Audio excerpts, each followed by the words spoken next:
Bien, buenas tardes a todos. Muchísimas gracias por su asistencia. San Sebastián siempre presenta un dilema a la hora de acudir a estos actos, o bien que hace muy mal tiempo y entonces, bueno, el desplazamiento es incómodo, o bien que hace muy buen tiempo, como es el caso de hoy, entonces da más pereza venir, ¿no? Es una situación, en fin, una coyuntura, una disyuntiva permanente, y en ese sentido yo creo que tiene más mérito venir con este tiempo y en ese sentido un agradecimiento muy expreso. Espero que el tema que vamos a abordar pues justifique la presencia y justifique pasar este tiempo con nosotros y pasarlo aprendiendo todos con los ponentes que hemos traído. Bueno, en primer lugar yo lo que quiero es agradecer, me ha dado, en fin, en nombre de Pachi Presa, el director de Coldo Michelena, agradecerles también en su nombre la presencia de ustedes. Yo quiero agradecer expresamente a Pachi Presa, a Coldo Michelena y muy en particular a Arcais Millán, que yo creo que está haciendo una labor magnífica en lo que significa proyectar una cultura de calidad, una cultura cosmopolita, una cultura, luego emplear ese término también, no parroquiana, no muy local, sino de alguna forma insertar lo que estamos en un ámbito más amplio.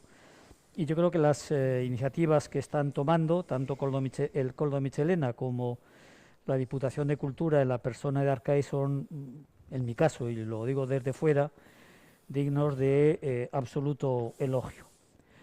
Felicitar también, aunque aquí no esté, la enorme calidad de la exposición.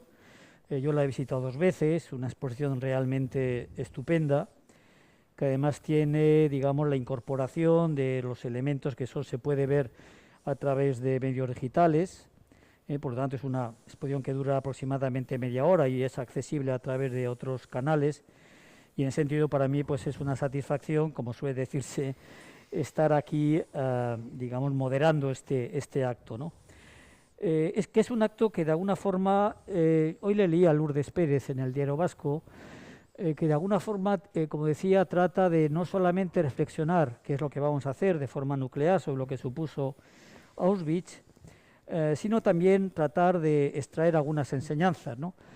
De aquí viene el título viene de un texto, Los abusos de la memoria, de Svetan Todorov, que es un gran pensador, búlgaro, francés, filósofo, que tiene grandes textos sobre el tema de la memoria, y él habla de digamos, de dos tipos de memoria. Hay más, evidentemente, como digo, sus libros, que son libros además que se leen con mucho gusto, pero él habla de dos memorias, uno que sería la memoria literal.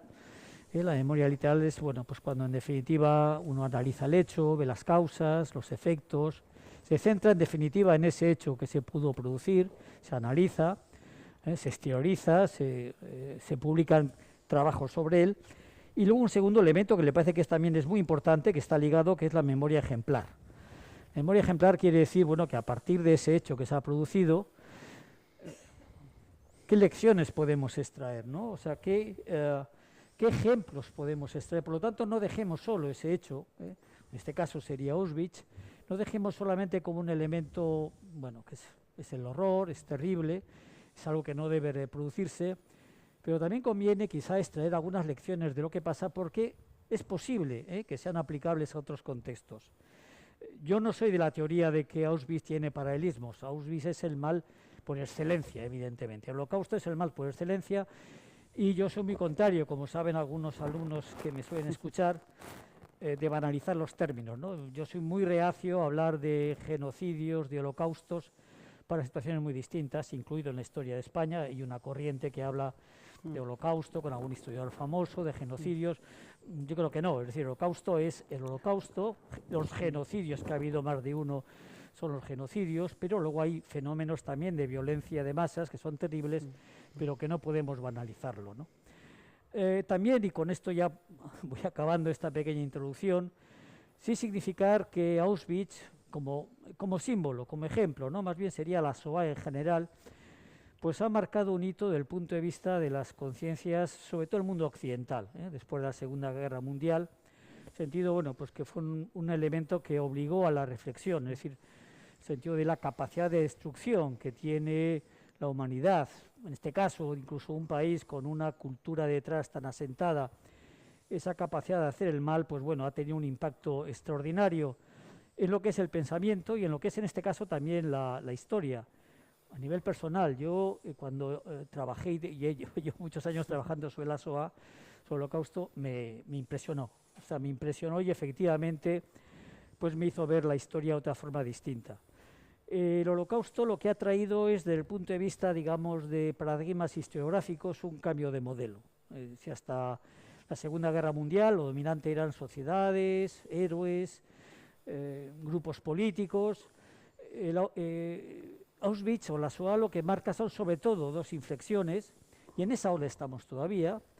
Uno que sea la inflexión del predominio de la memoria. Yo tengo reparos, pero el predominio de la memoria como un elemento, como un instrumento sustancial, es decir, el uso de la memoria hasta ese momento, bueno, pues siempre ha habido un debate, historia-memoria, pero en fin, en ese momento lo que significa es realzar la importancia de la memoria y luego con eso la importancia de la víctima, de las víctimas. De hecho, por ejemplo, en el caso de España, efectivamente el tema de las víctimas es un tema que se incorpora muy tardíamente, pero en el caso de Europa la centralidad de las víctimas es algo que emerge, no digo a partir, pero sí en los años siguientes de la Segunda Guerra Mundial. Es decir, se analiza de otro momento, es decir, la centralidad en la cual lo que hace falta es fijarse es en la idea del testigo como elemento básico de lo que es la historia. Y en ese sentido, es decir, en esa corriente historiográfica más o menos venimos a estar, ¿no? Y en ese sentido, bueno, pues yo creo que es también un elemento de reflexión. Yo creo, por ejemplo, sorprendentemente, es decir, el tema de las víctimas, como sabe Ana, pues en el caso de España, de Euskadi, las incorporamos muy tarde, pero de alguna forma esa incorporación también se situó dentro de esa corriente general europea que se había ya dado antes, en la cual el foco de alguna forma de atención se ponía sobre todo en lo que llama la era del testigo, es decir, digamos, la segunda mitad del siglo XX es la era del testigo. Bueno, para hablar de estos temas, yo creo que hemos reunido, me parece a mí, un extraordinario plantel, en fin, con facetas distintas, porque hemos intentado combinar elementos diferentes, no solamente que sean grandes historiadores, sino en ese objetivo también de que a partir de la historia general o la historia de lo que vamos a analizar podamos reflexionar también sobre lo que ha pasado en Euskadi en los años del terrorismo, en los años que hicieron en la cual la violencia, sobre todo en lo que significaba ETA, ha sido importante. Pues hemos intentado combinar, digamos, ambos niveles, ¿no? En ese sentido, por un lado está Ana Izpiri, persona a la cual yo tengo una admiración extraordinaria. Tengo una doble admiración, aunque ella le incomode, pero sabe que es cierto, una admiración personal a su persona y una admiración intelectual. A través de lo que le he leído, a través de lo que le he oído, es, bueno, como he ido viendo estas capacidades que tiene Ana. Ana es periodista de ITV, ella ha trabajado en temas sobre todo de política internacional, creo que a través de esto le conociste a Víctor, me parece. Efectivamente. Hermana de una víctima mortal asesinada por ETA en el año 1988, Sebastián, miembro de Covite, que tiene un papel destacado, y lo que antes decía, o sea, de sus intervenciones, a mí lo que me llama la atención es primero la hondura y segundo la serenidad, es decir, ser víctima y al mismo tiempo, digamos, ser agudo en los análisis y mantener en la serenidad, me parece que son dos elementos ejemplares. Los dos historiadores de alguna forma destacarían en lo que es la nueva historia hoy en día en España. Antes decía lo de Parroquiano, son historiadores que responden a otras pautas. Antes los historiadores pues trabajamos sobre, no sé, nuestro barrio, nuestra ciudad, es mi caso, ¿no? Yendo mucho pues al País Vasco, en fin, pero éramos más historiadores de carácter local. Nos costaba tener una proyección internacional. Nos costaba eso que hacían los hispanistas que venían de Inglaterra y explicaban la historia de España. Pues afortunadamente la nueva generación de historiadores hacen historia internacional. Y aquí hay dos ejemplos muy significativos. En primer lugar tenemos a José María Faraldo, es profesor de Historia Contemporánea en la Universidad Complutense de Madrid. Especialista, si ponéis en internet, de muchas cosas, es decir, ha trabajado muchísimo, tiene muchísimas publicaciones, luego diré dos, las últimas, pero ha trabajado pues sobre todo países del este, cosa que no suele ser muy habitual y menos habitual en la historiografía española. Ha trabajado sobre los fascismos, ha trabajado sobre el nacionalsocialismo, ha trabajado sobre los fascismos y por lo tanto, en fin, es un historiador, en fin, de una extraordinaria solvencia. Como obras últimas, creo que son de los 2 últimos años, tiene una obra en inglés, Collapsed Empires, o sea, sobre el tema de los desplome de los imperios que había después de la Segunda Guerra Mundial, y no solamente publica en inglés, también en castellano, tiene Las redes del terror sobre las policías secretas en la Europa comunista. Por lo tanto, decir, digamos, su abanico corresponde pues, a hablar, además de Auschwitz, hablar del nacionalsocialismo, pero también, digamos, las repercusiones que va a tener y los entresijos que va a tener.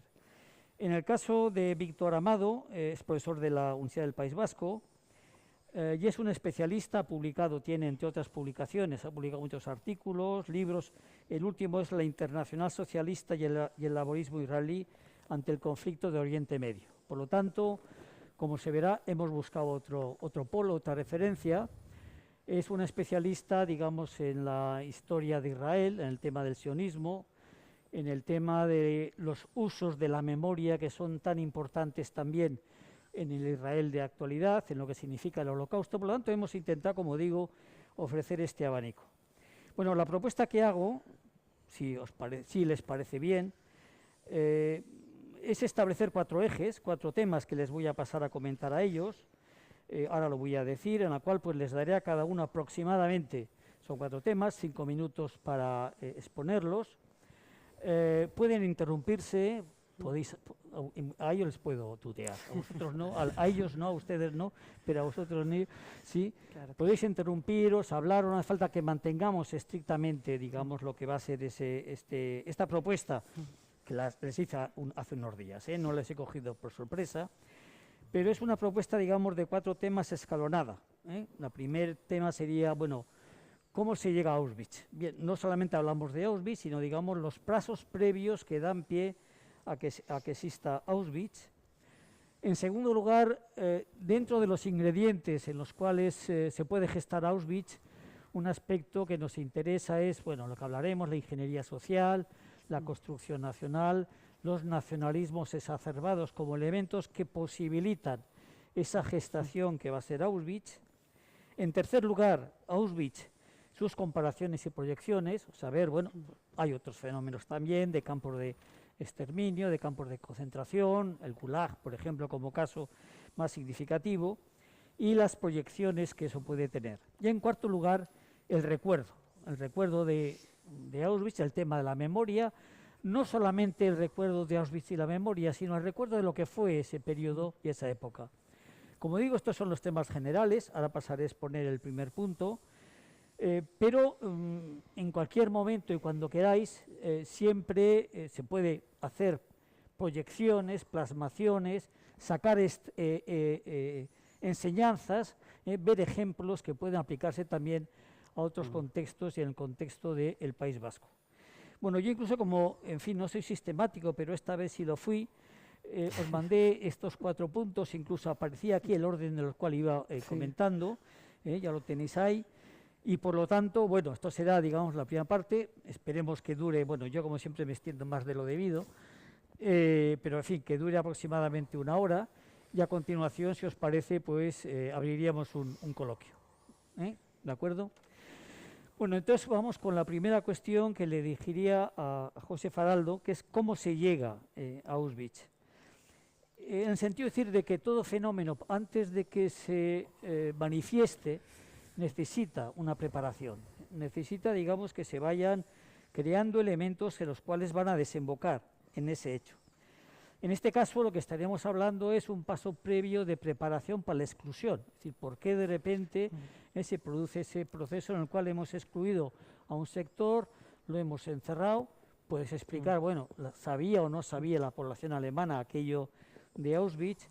En definitiva, cómo se construye todo un lenguaje, una ingeniería social que va paulatinamente creando un otro fuera de la comunidad, va excluyendo de esa comunidad, lo cual en definitiva permite que cuando se adoptan medidas tan grandes, tan brutales como es, bueno, les quitamos de esta sociedad, les metemos en unos vagones y les llevamos a un campo de concentración, la gente alemana, y no solamente alemana, no reaccione.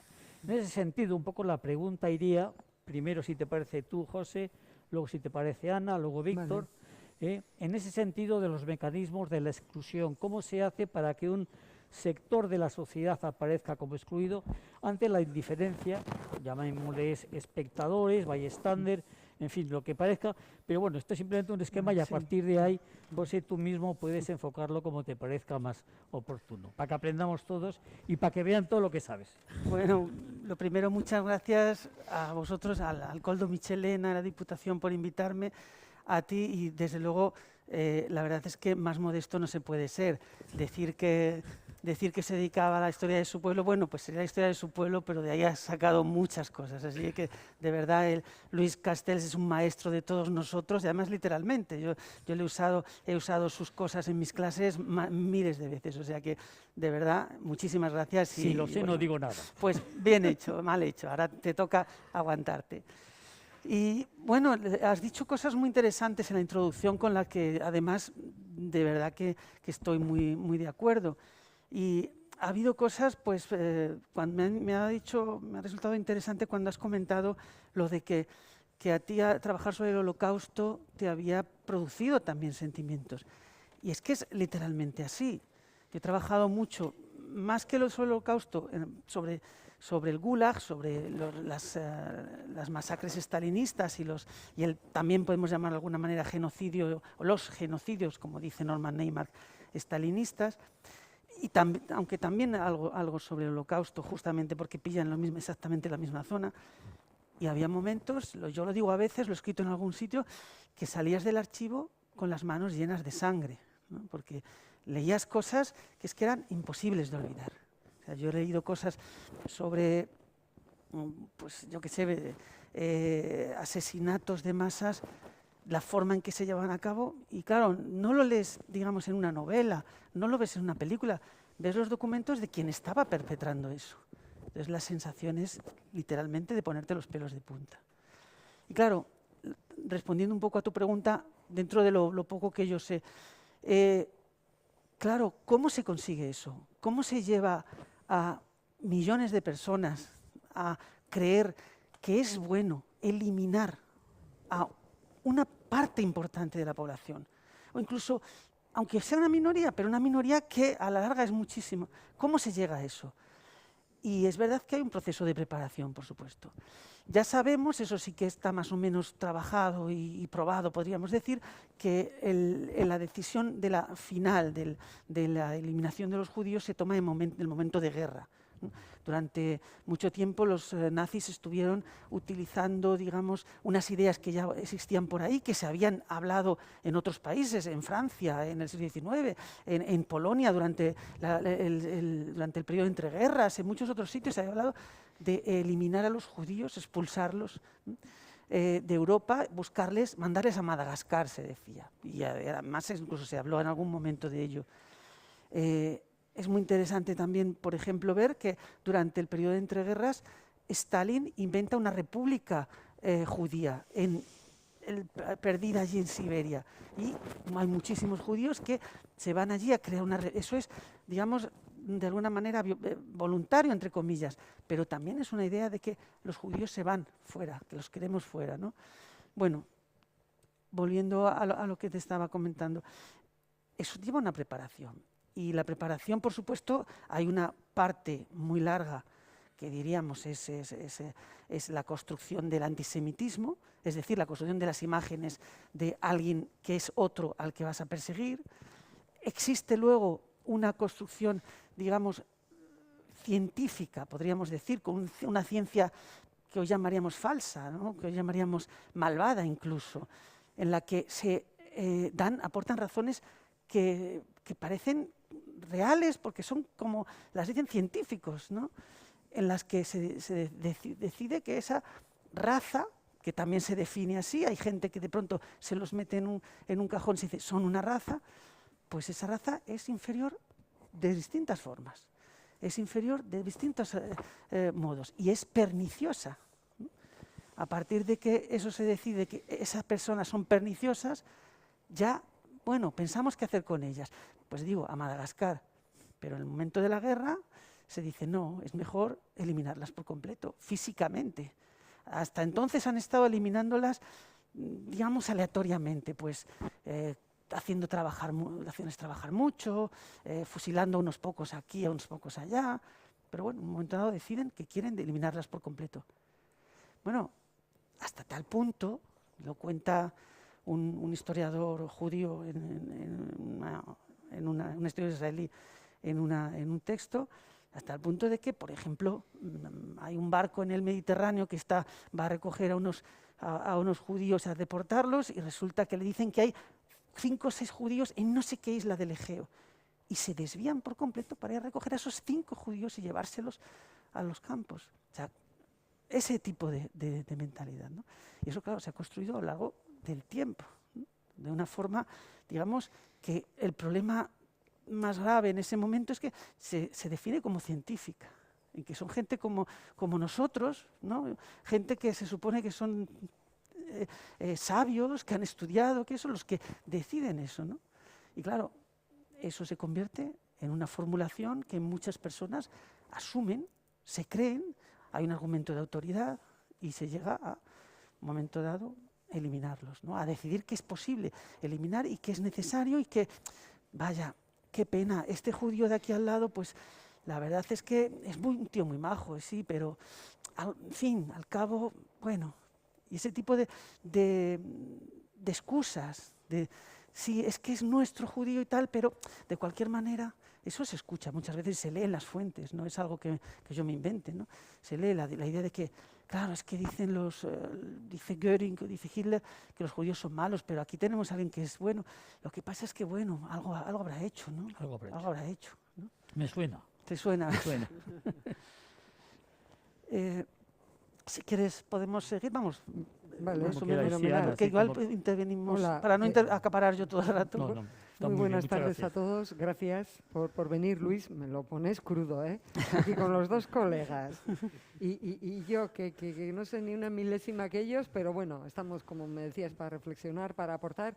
Y desde luego, de lo que yo voy a decir, pues naturalmente son muchísimo más cosas que han pensado y conclusiones a las que han llegado autores bien conocidos de todos, como la pensadora alemana judía, una que no sabía hasta que llegó una edad determinada de su vida, no sé si eran los 10 años o X, que fuera judía, es decir, se sentía alemana más que judía, porque creo que era de una familia laica judía, ¿no? Hannah Arendt.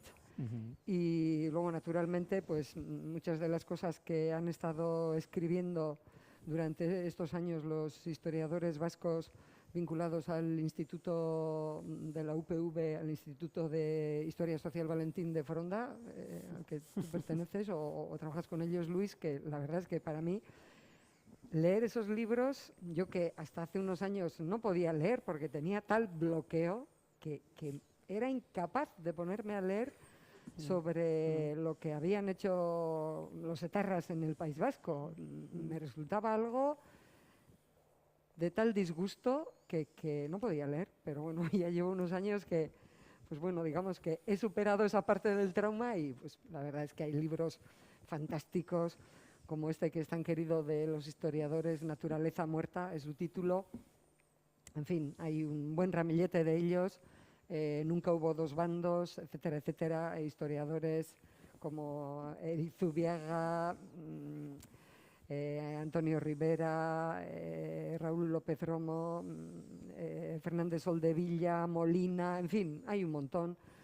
Y hay muy buenos libros pues hechos con una metodología y con una sustancia y con una factura que en fin, pienso que son una gran aportación para la sociedad en general y para mí también una especie de, pues es algo así como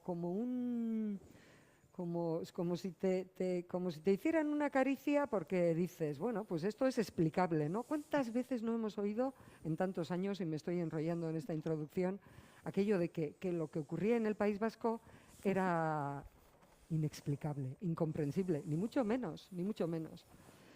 Pues gracias por haberme invitado, Luis.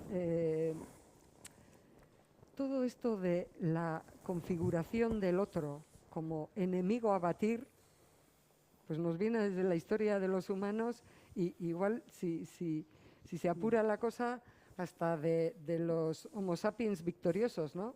Que no se sabe a ciencia cierta, pero hay una teoría según la cual, pues con su capacidad justamente para unir a los demás en torno a una ficción, es como habrían conseguido alzarse con la sartén, con el mango de la sartén, ¿no? Vencer a los neandertales, ¿no? Y bueno, pues se ve que es humano esto de la exclusión, porque desde luego nos viene desde las excomuniones que hacían los rabinos judíos de los miembros de su comunidad, que si no se habían comportado de acuerdo con la ley, los expulsaban tras hacerles un jerem, un juicio de excomunión. Lo tenemos en nuestra cultura cristiana, naturalmente, y bueno, pues nos ha llegado hasta nuestros días, ¿no? Y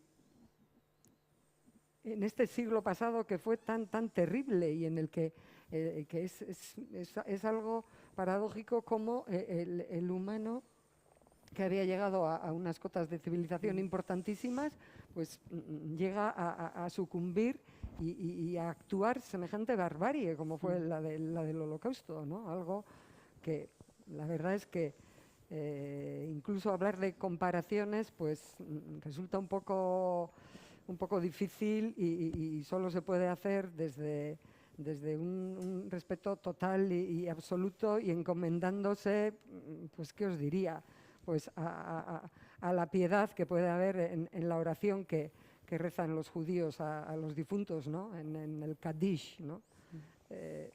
Y lo que se ve es que aunque ese judío errante que fue Sigmund Freud, que ya pues había descubierto muchas cosas sobre la naturaleza de los humanos, sobre nuestra psique, lo que somos, ¿no?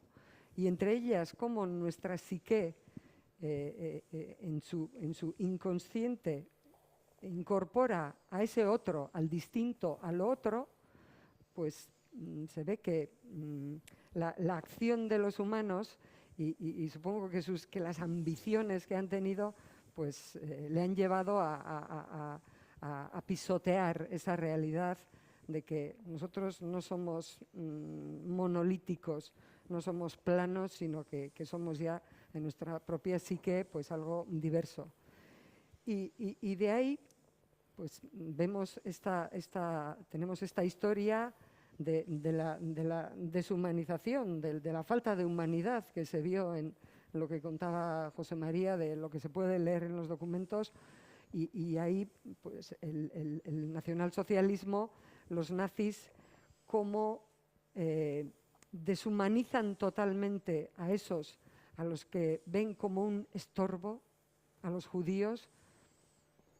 Tanto es así que ellos quieren Alemania y las naciones vecinas, los territorios vecinos que van ocupando bien rápidamente, como los quieren Judenrein, sin judíos, o sea, quieren expulsarlos del territorio. Primero los han expulsado de lo que es la aceptación del otro, del humano, y luego ya los quieren, empiezan por acotarlos, por encerrarlos, mandarlos encerrarlos en los guetos, ir despojándoles de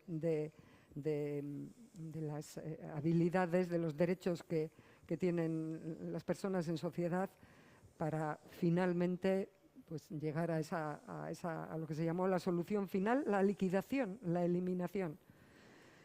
Claro, ahí para haber llegado a definir, a configurar a ese otro, a los otros, a esos judíos a los que creo que les atribuían efectivamente muchos nombres despectivos, ¿no? de animales, en fin, no sé, me viene a la cabeza lo de cerdo, no sé si es porque lo he visto en algún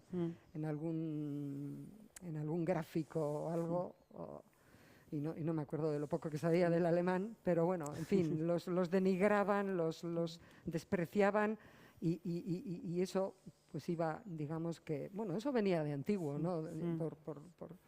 por esos ríos infectos, ¿no? Del antisemitismo tan extendido y con tantas manifestaciones. Claro, por eso es interesante lo que yo decía de que no era solamente ya el odio, digamos, tradicional o, digamos, de índole religiosa, sino que científicamente intentaban probar que esas personas no eran personas, no eran seres humanos, no eran igual que los demás.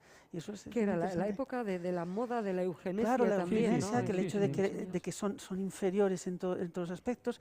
De hecho, has dicho, es verdad, utilizan las palabras cerdo y demás, que es ofensivo para los judíos, pero que es de origen medieval, pero es que empiezan a utilizar palabras, por ejemplo, pues como bacilos, como utilizan palabras digamos, de la jerga médica para denigrarlos, ¿no? Son pulgas, son excrementos, digamos, de la sociedad, pero en el sentido incluso científico, real, ¿no? O según ellos, claro. Y ese es un problema tremendo, ¿no? Es que da un salto todavía mucho más fuerte, ¿no? Porque cómo combates la ciencia, ¿no? Que tiene esa aura de irrebatible, ¿verdad? Claro. De verdad incontestable. Ahí, bueno, antes no he nombrado a Joseba Arregui, del que yo recojo esta idea que aparece pues, perfectamente explicada en un libro que creo que publicó en 2015, título El terror de ETA, la narrativa de las víctimas. En ese libro él explica, trata de explicar, de entender cómo ha ocurrido esto, cómo hemos llegado a esto que dice vuestra colega historiadora Idoia Estornés, ¿no? ¿Cómo ha podido pasar esto? ¿Cómo hemos podido permitir? ¿Cómo es que ahí ha habido una minoría que haya actuado de esa manera pues tan salvaje, ¿no? De llegar a eliminar al otro, de señalarlo y eliminarlo. Claro, hay que configurar un nosotros para que exista frente a él y fuera de él ese otro al que se le van a poner distintos sanbenitos y que van a servir para que vaya asimilándose, para que la sociedad en general, ¿no? Que es a la que están dirigidas las grandes campañas, como hacían los nacionalsocialistas, ¿no? Vayan interiorizando que, bueno, pues eso es un sobrante, ¿no? Entonces, Joseba Arregui habla de la gran, yo diría de la gran mentira, un poco como esa gran mentira que el Partido Nacional Socialista llegó a hacer que se viera como algo, como una verdad irrefutable, que era la de que los judíos son culpables de todo. Ellos son la causa de todos nuestros males. Entonces Joseba Arregui, que tan bien conoce pues, desde todos los flancos, ¿no? Desde el literario, desde el religioso, desde el sociológico, la sociedad vasca, y con lo que ha estudiado, él concluye que ETA, que hunde sus raíces ideológicas en el nacionalismo y que luego se deja influir, es influida por las corrientes revolucionarias anticolonialistas de los años 60, como la gran baza de ETA y de quienes la acompañaron y fueron sus cómplices y tuvieron connivencia continuada durante décadas, a pesar de que matara, cómo eso había sido posible al configurar. No es que lo configuren en los años 60, ya viene recogido por los antecesores de ETA, digamos, o de los que ellos habían bebido el nacionalismo, ¿no? La idea del pueblo vasco como una víctima perfecta. Claro, objeto de todos los ataques, de todas las campañas, y que la deja, pues digamos, en un estado agónico ante el cual pues, la víctima perfecta trata de defenderse, y como tal es digamos la fuerza de esa idea, pues tal es también el tamaño, es digamos el convencimiento de que ante ese hecho de que nosotros somos la víctima total, incuestionable, hay que defenderse y hay que contraatacar, y ahí pues la acción a mano más radical pues es la del asesinato, la de matar, ¿no? Y esa es según Joseba Arregui, un poco una de las razones por las que ETA haya sido la organización armada, la banda terrorista más longeva de Europa.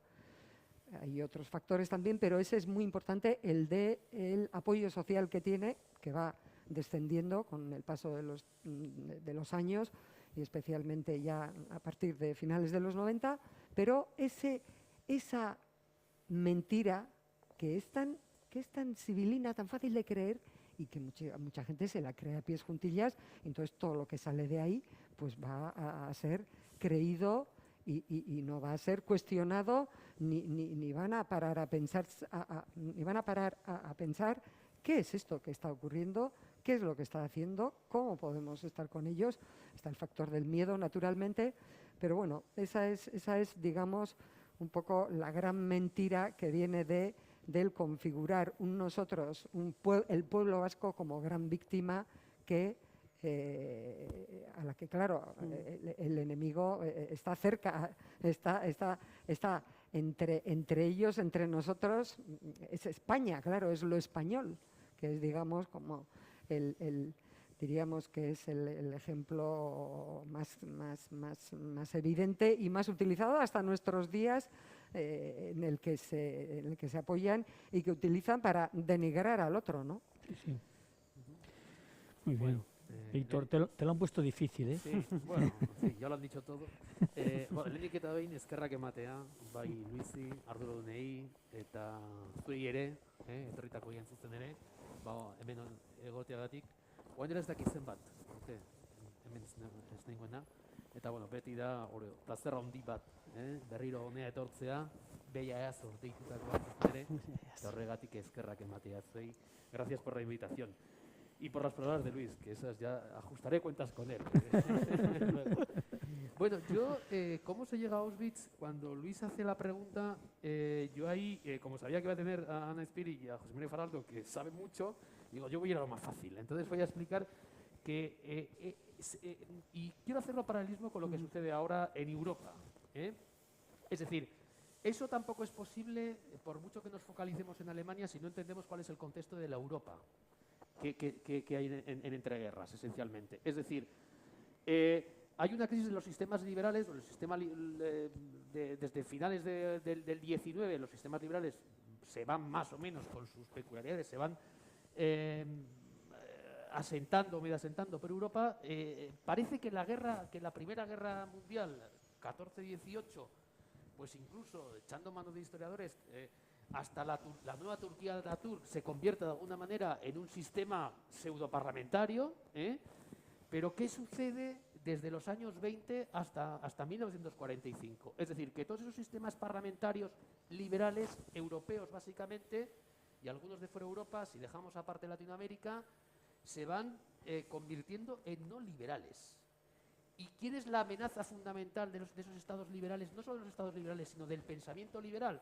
Pues alguien igual hoy está muy de moda decir la culpa ha sido de los comunistas. Y por eso, y resulta que si vamos a la historia, nos damos cuenta de que la principal amenaza, lo comentaba el otro día con Luis, los que derriban esa ideología liberal, ese modo de vida liberal, esa arquitectura política que funcionaba o medio funcionaba en Europa, es la derecha de la derecha, es la ultraderecha, es los movimientos autoritaristas, los dictadores de nuevo cuño, y cuya expresión máxima serían los fascismos con Mussolini en Italia y con el nacionalsocialismo en Alemania. Es decir, por tanto, hay un asedio a lo que es el pensamiento liberal, al modo de vida liberal, pero no por parte de revolucionarios bolcheviques que vinieran de lo que estaba en proceso de ser la URSS en aquel tiempo, sino de parte de la derecha autoritaria, de la derecha más tradicionalista de la Europa occidental. Si vamos a Portugal, si vamos por España, si vamos por Hungría, si vamos por Rumanía, Italia, Alemania, Austria, anterior a la ocupación alemana al Anschluss, es decir, vemos que esos sistemas liberales en 10 años, ayudados por una depresión, por un crack como es el del 29, han desaparecido y quien se los ha cargado ha sido el autoritarismo, la derecha, la ultraderecha. Por tanto, cuidado cuando ahora vienen algunas, y quiero hacer paralelismos con lo actual, con algunas, digamos, lecturas de alguna manera revisionistas que dicen, no, la culpa de todos los males en Europa fue de los comunistas, de los revolucionarios. Pues, si vamos a ese periodo histórico, no. Y ahí está el antisemitismo, que ahí es donde quiero llegar. En ese contexto aparece un mínimo común denominador de todos estos, de todo este asedio a la ideología liberal y al modo de vida liberal, que es el antisemitismo. El antisemitismo que en Europa ya se va desarrollándose en el siglo XIX y de manera muy importante en el último cuarto del siglo XIX. Por eso es referencia ya bien entrado en el siglo XX al tema científico. El tema científico es importante y cómo se va desarrollando el nacionalismo. A mí me gusta llamarlo más ultranacionalismo. Pero claro, el nacionalismo de aquella época, el que es nacional y el que es ultranacional, tiene un componente antropológico, étnico, de raza muy fuerte. Es decir, no hay discursos de nacionalismo cívico, que podría ser ahora o nuevos discursos, ¿no? No, es un nacionalismo que se basa, lo normal es establecer los criterios de nacionalidad por la raza y por la sangre y por un pasado mitificado. Eso era lo habitual en Europa, en aquella sociedad. Claro, esto va un paso más allá.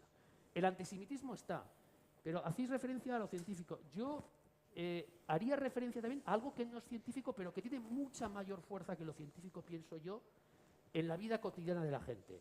En por qué los agricultores polacos, de repente, cuando empiezan a detener a los judíos, no se enfrentan contra los que detienen a los judíos y se aprovechan de que las propiedades de los judíos se las quedan y donde pueden se las reparten. Está la película esta famosa de ese pueblo donde queman a varias familias judías los nazis, y el pueblo que no es judío, el resto del pueblo, que es un pueblo pequeño, se queda con las pertenencias y los cadáveres los mete debajo de una carretera, y cuando los antepasados llegan, dos hijos de aquellos judíos, un día, por casualidad, hurgan en la historia, empiezan a excavar la carretera y ven que debajo de la carretera están los cuerpos y que parte de la carretera está hecha con losas de las casas donde habían estado los judíos.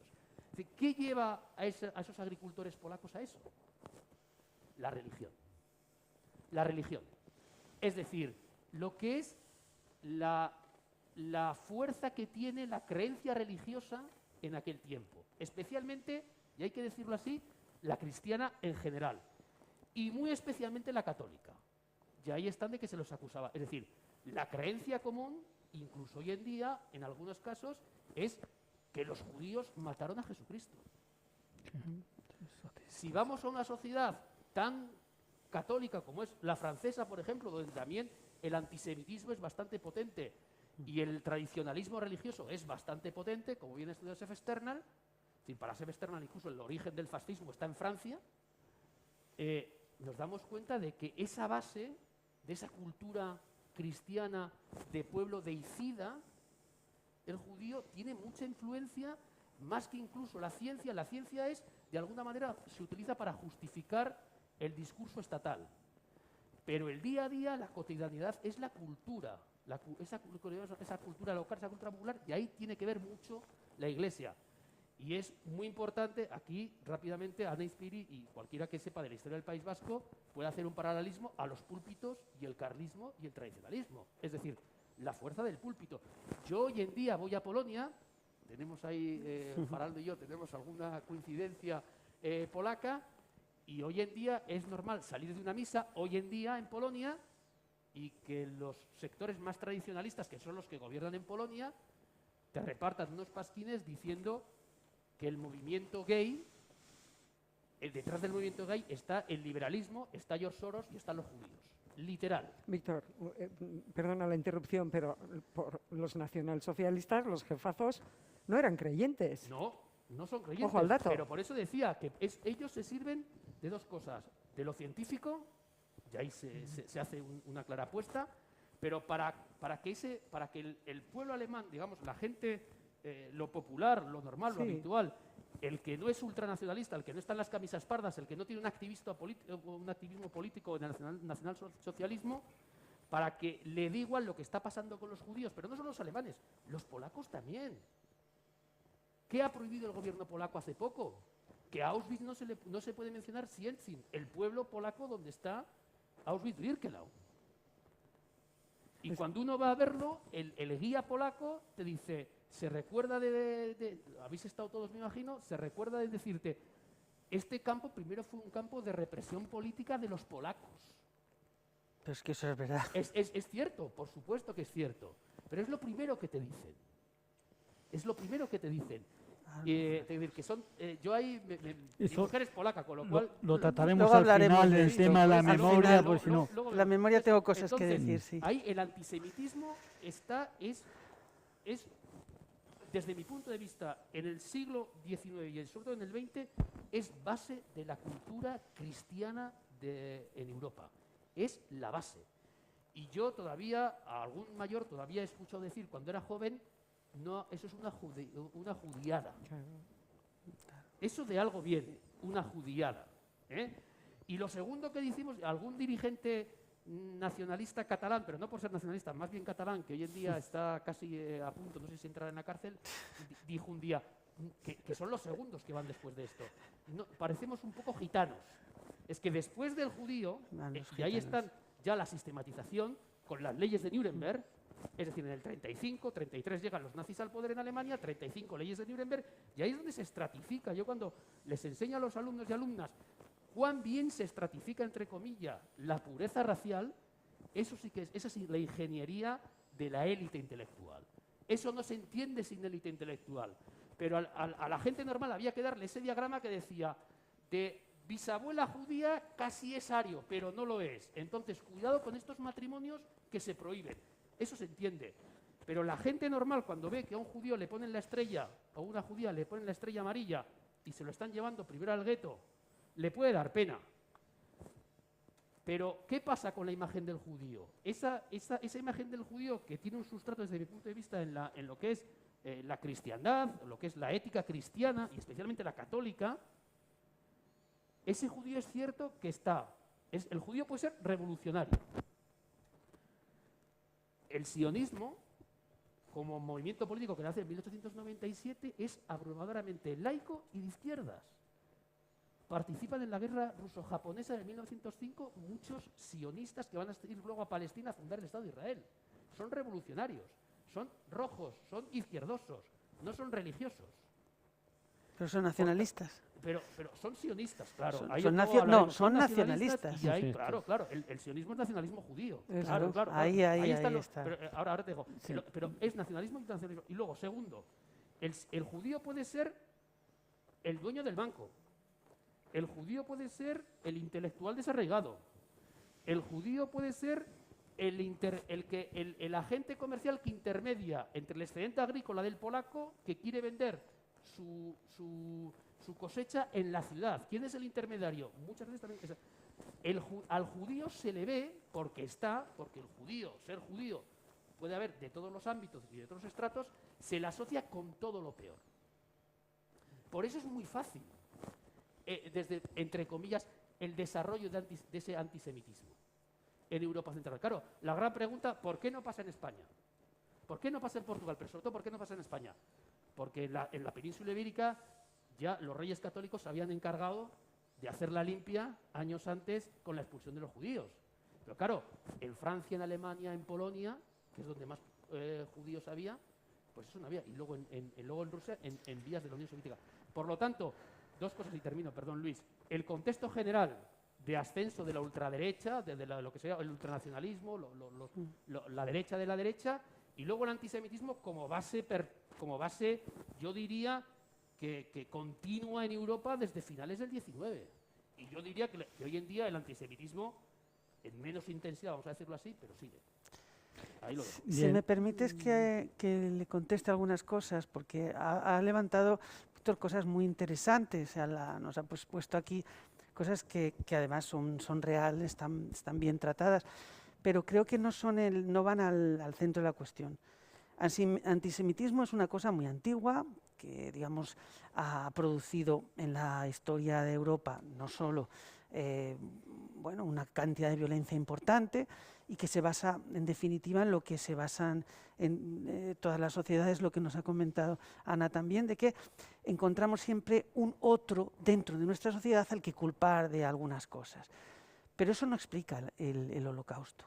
Eso, digamos, que es una forma, bueno, pues de contarnos una parte de el relato, si queremos usar esa palabra que me parece tan mal, de los nazis a la hora de vender su mercancía averiada. Me pasa lo mismo, tampoco me funciona cuando me hablas de que eso proviene de la ultraderecha. Sí, en ese contexto, digamos, histórico y demás, es la ultraderecha, la ultraderecha, vamos, más allá de la ultra, que la que promueve ese tipo de marcaje de quién es malo, y a quién es nuestro enemigo, a quién tenemos que perseguirle. Pero no solamente en sociedades no liberales o sociedades que se convierten en no liberales porque la ultraderecha las convierte, porque enormes matanzas y enormes crímenes de masa se producen en los imperios coloniales que son liberales y además exactamente de la misma forma. De hecho, uno de los principales antecedentes del Holocausto, de la forma en que se va a asesinar a los judíos, es el comportamiento de los alemanes en sus colonias de África antes de la Primera Guerra Mundial y durante la Primera Guerra Mundial. Y de ahí absorben mucho, aprenden mucho. Hay incluso algunas continuidades de personas que en Namibia están asesinando a los Herero y que después llegan a Polonia y se dedican a asesinar judíos. No directamente, pero hay varias coincidencias de ese tipo. Es decir, es que va mucho más allá. El Holocausto no se explica solamente por el hecho de que hay gente que odia a los judíos, como no se explica hoy día el hecho de que pueda haber, digamos, violencia porque alguien odie a alguien. Porque yo puedo odiar a mucha gente. Yo os prometo que no odio a nadie, soy un pan bendito en eso. Pero puedes odiar puedo odiar a alguien, pero eso no quiere decir que vaya a querer matarlo. Si no tengo la oportunidad, claro. Si no me dicen, es que voy a ser, nadie me va a meter en la cárcel por matarlo. Hay toda una serie de procesos que es mucho más interesante todavía. Perdón. No, Lo has dicho muy bien. Para que así introduzca, evidentemente el esquema que os mandé lo vamos a adaptar, en fin, o sea, no soy más, ya os dije, oye, encantado de que os discutáis, etcétera, y encantadísimo además de que debatéis entre vosotros, ¿no? Pero a raíz de todo lo que estás comentando, hombre, yo creo que hay una idea que es la complejidad de los fenómenos históricos, que nunca hay una razón exclusiva y además, bueno, pues todo el estudio de, aunque haya habido una cierta sistematización, o sea, en los estudios de genocidio, diciendo que hace falta unas ciertas causas, etcétera. Yo creo que habéis planteado aquí una serie de elementos, ¿no? Por lo menos yo sí quiero introducir, o sea, habéis hablado de aspectos diferentes. Yo creo que hay un elemento fundamental, el por qué en cualquier caso, es decir, elementos ideológicos, se da el paso ya en la cual justifican la muerte, el asesinato, la marginación de los otros, ¿no? Aquí habéis hablado de varios factores, bueno, yo creo que puede ser una suma. Yo tenía apuntado aquí como segundo elemento que empiece Víctor, pero puede empezar cualquiera. Dentro de esos ingredientes en los cuales vamos caracterizando al otro y vamos viendo efectivamente como otra comunidad que no tiene nada que ver con nosotros y que por lo tanto se le puede expulsar, matar, me quedo indiferente. ¿Qué papel juega la construcción nacional, que tú dirías, o los nacionalismos, que hay varios nacionalismos, que es también un término enormemente polisémico, pero estaríamos hablando de un nacionalismo exacerbado, ¿no? ¿Juega algún papel también en todo lo que estamos hablando, en esa construcción de lo que se entiende que la nación, digo como soporte, porque claro, estamos buscando soportes que de alguna forma justifiquen esas actuaciones, en fin, hablar de fanatismo resulta suave, ¿no? Sino esas actuaciones tan tremendas en las cuales el horror se interioriza y se asume, ¿no? Empiezo yo y aprovecho de ahí. Sí, He querido ser muy corto, y entonces lo que yo estaba exponiendo, se me olvidó decir que es además de lo que habíais dicho. Es decir, una cosa es el sustrato tanto de cultura política como política que había en Europa y el sustrato, digamos, de la cultura cotidiana que había del pensamiento hacia los judíos. Pero evidentemente eso no es posible si luego no hay leyes, no hay ascenso de Hitler al poder, en el caso de Alemania, no hay leyes de Nuremberg y no hay conferencia de Wannsee, que tú bien las has apuntado, que es cuando en 1943, si no me equivoco, creo que es en 1943, se decide ya que hay que exterminar a los judíos y se diseña pues el sistema, yo les suelo decir a los alumnos y alumnas, un sistema industrial perfectamente codificado, se va a poner en Polonia porque es el centro de Europa, es donde más judíos hay y donde las vías de los trenes llegan perfectamente. Es decir, esa ingeniería, que ya no es social, es industrial, en vez de ustedes, imagínense la fábrica de Mercedes de Vitoria, en vez de 5.000 furgonetas diarias, pues que asesina en hornos potentísimos y con toda una parafernaria muy estudiada, pues 5.000 judíos al día. Eso es el mal supremo ya. Por tanto, yo lo que me refería es a ese sustrato contextualizador que hay. Y por supuesto luego viene ya aplicar. Pero yo lo que quería explicar, cómo es posible que los alemanes, unos, por supuesto, eso es muy explicable, y ahí vamos al ultranacionalismo.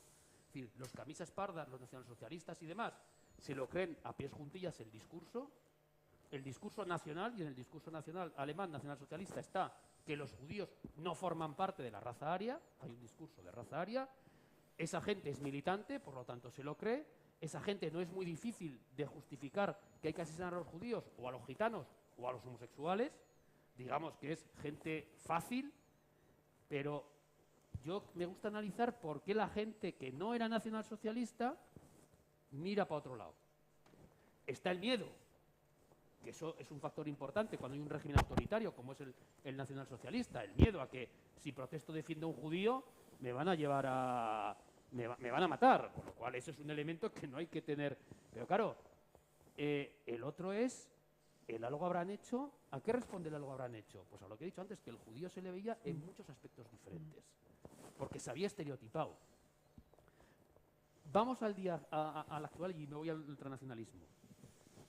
Elecciones en Egipto 2013, 14, las primeras que hace al-Sisi, el general, el mariscal que está ahora. Yo estaba ahí de observador con la Unión Europea. Y lo normal en la televisión egipcia es ver que cuando quieren satirizar a un judío, le sacan con la nariz, es un cerdo con la nariz aguileña. Y es el primer país con que Israel firmó la paz de los países árabes. Eso hoy en día se hace. Y en las culturas semitas, como bien sabemos todos aquí, el cerdo es lo peor. El cerdo es lo peor. Por tanto, eso hay. El ultranacionalismo, la construcción nacional, evidentemente, ¿por qué? Es decir, ¿por qué hay discursos de construcción nacional que son antisemitas? ¿Por qué el nacionalsocialismo es antisemita? Pues porque se va gestando, digamos, un discurso de que eso no es raza aria. Y ese discurso no se puede, se intenta, digamos, sustentar en cuestiones físico o científicas. Pero claro, en Polonia, cuando un tío que es judío se apellida Spektorowski y lleva viviendo en Polonia desde hace un montón de años, no le puedes decir, oiga, este no es polaco, étnicamente hablando. ¿Cómo que no es polaco? O sea, usted igual es más polaco que usted, si vamos a términos científicos. ¿Cuál es el elemento que hay? La pureza de sangre. El elemento científico es la pureza de sangre, que es algo tan, en fin, tan maleable. Entonces, el judío es el que no es puro de sangre. Hitler, en fin, podía hacer eugenesis y podía tener ahí a mujeres típicas alemanas de lo que creía que era lo típico alemán para que soldados y demás tuvieran hijos con ellos y crear una raza, digamos, alemana como él quería. Pero Hitler, que era austriaco, no era, en fin, y Nietzsche, si vamos a uno de esos Nietzsche, mucho menos. Por tanto, en ese sentido, la construcción del ultranacionalismo, en el caso de la raza, se basa más, en el caso del antisemitismo, en el nacionalsocialismo, se basa más en la sangre. Si vamos al siguiente escalón, que son los gitanos, ya ahí sí que empiezan a haber aspectos, digamos, de antropología. Y si vamos ya, por ejemplo, porque hay una estratificación de lo que son los grupos en las leyes de Nuremberg, razas arias, luego eslavos, lo que es todos los ingleses y demás, que son razas que son asumibles, que son de primer orden, y luego estarían latinos y demás, que las van, Israel Capella, que se en euskera, las van poniendo en diferentes divisiones. Es decir, hay un desarrollo. Entonces, eso es ultranacionalismo para mí. Y luego está, evidentemente, un discurso que es muy importante de ocupación del territorio. Es que perdón, yo en el caso que yo no me puedo comparar en el conocimiento que tengo de este asunto, pero no veo el tema de así como es así, es el elefante en el salón, en el caso del País Vasco, la construcción nacional en la que estamos y seguiremos estando muchos años si no cambia la voluntad electoral de los vascos, pero aquí estamos en la construcción nacional. Bueno, desde que falleció Franco enfermo en su cama y se hizo la transición, y en Euskadi, pues el partido que ha conseguido conformar gobiernos y liderarlos, el Partido Nacionalista Vasco, pues su afán y su eje y su guía de acción es la construcción nacional, y que es aplicada en todos los ámbitos en los que le corresponde gobernar. Por supuesto, quien también se une a esa construcción nacional a su manera y se unió de manera liquidadora y poniendo un montón de cadáveres sobre la mesa, pues fue ETA, a lo que iba de la raza, etcétera. Pero que yo en Alemania no veo tanto como un tema de construcción nacional, o estoy totalmente equivocada, o es más de expansión de imperialismo. Es decir, yo quiero más, quiero acaparar, coger, claro, y voy volando como cuenta vuestro seguramente, bueno, vuestro colega Benjamin, que va el ave volando sobre el paisaje lleno de cadáveres de ruinas, ¿verdad? Sí. El espacio vital, pero eso fue José Mari. Eso, el Lebensraum, ¿no? Que ellos quieren todo ahí, y además que ellos, el Hitler y estos, allí donde hay un alemán, aquello, yo quiero que sea tierra alemana, aquello es alemán, porque hay alemanes allí. Por cierto, muy similar a la ideología de hoy en día del putinismo de nación dividida. Allá donde hay un ruso, a donde hay una minoría rusa, Rusia tiene que estar. A mí me interesa decir brevemente en un minuto, claro, estamos hablando del tema del perfeccionamiento de la raza, la eugenesia, el antisemitismo secular, las causas que pueden haber originado el acceso de Hitler al poder, esa creencia en masa, la balsa de aceite que empapa a casi todos los alemanes, que, en fin, actúan según el dictado, claro, es el que ejerce el terror en la Alemania de Hitler, pues es el gobierno. El gobierno tiene unas leyes que, digamos, que están en colisión, desde luego, con las de la cultura cristiana, y hace actuar a los ciudadanos, les hace matar sin que ello les suponga gran esfuerzo, en el sentido de que están obedeciendo al gobierno, aunque no a sus conciencias, ¿verdad? A lo que voy. Nosotros, en el caso del nacionalismo vasco, y tal vez no tanto en el de la construcción nacional en la que seguimos inmersos, se han, digamos que, incorporado toda una serie de elementos distintos a los de la raza, que están en el corazón ideológico del nacionalismo sabiniano, es decir, en el origen del nacionalismo.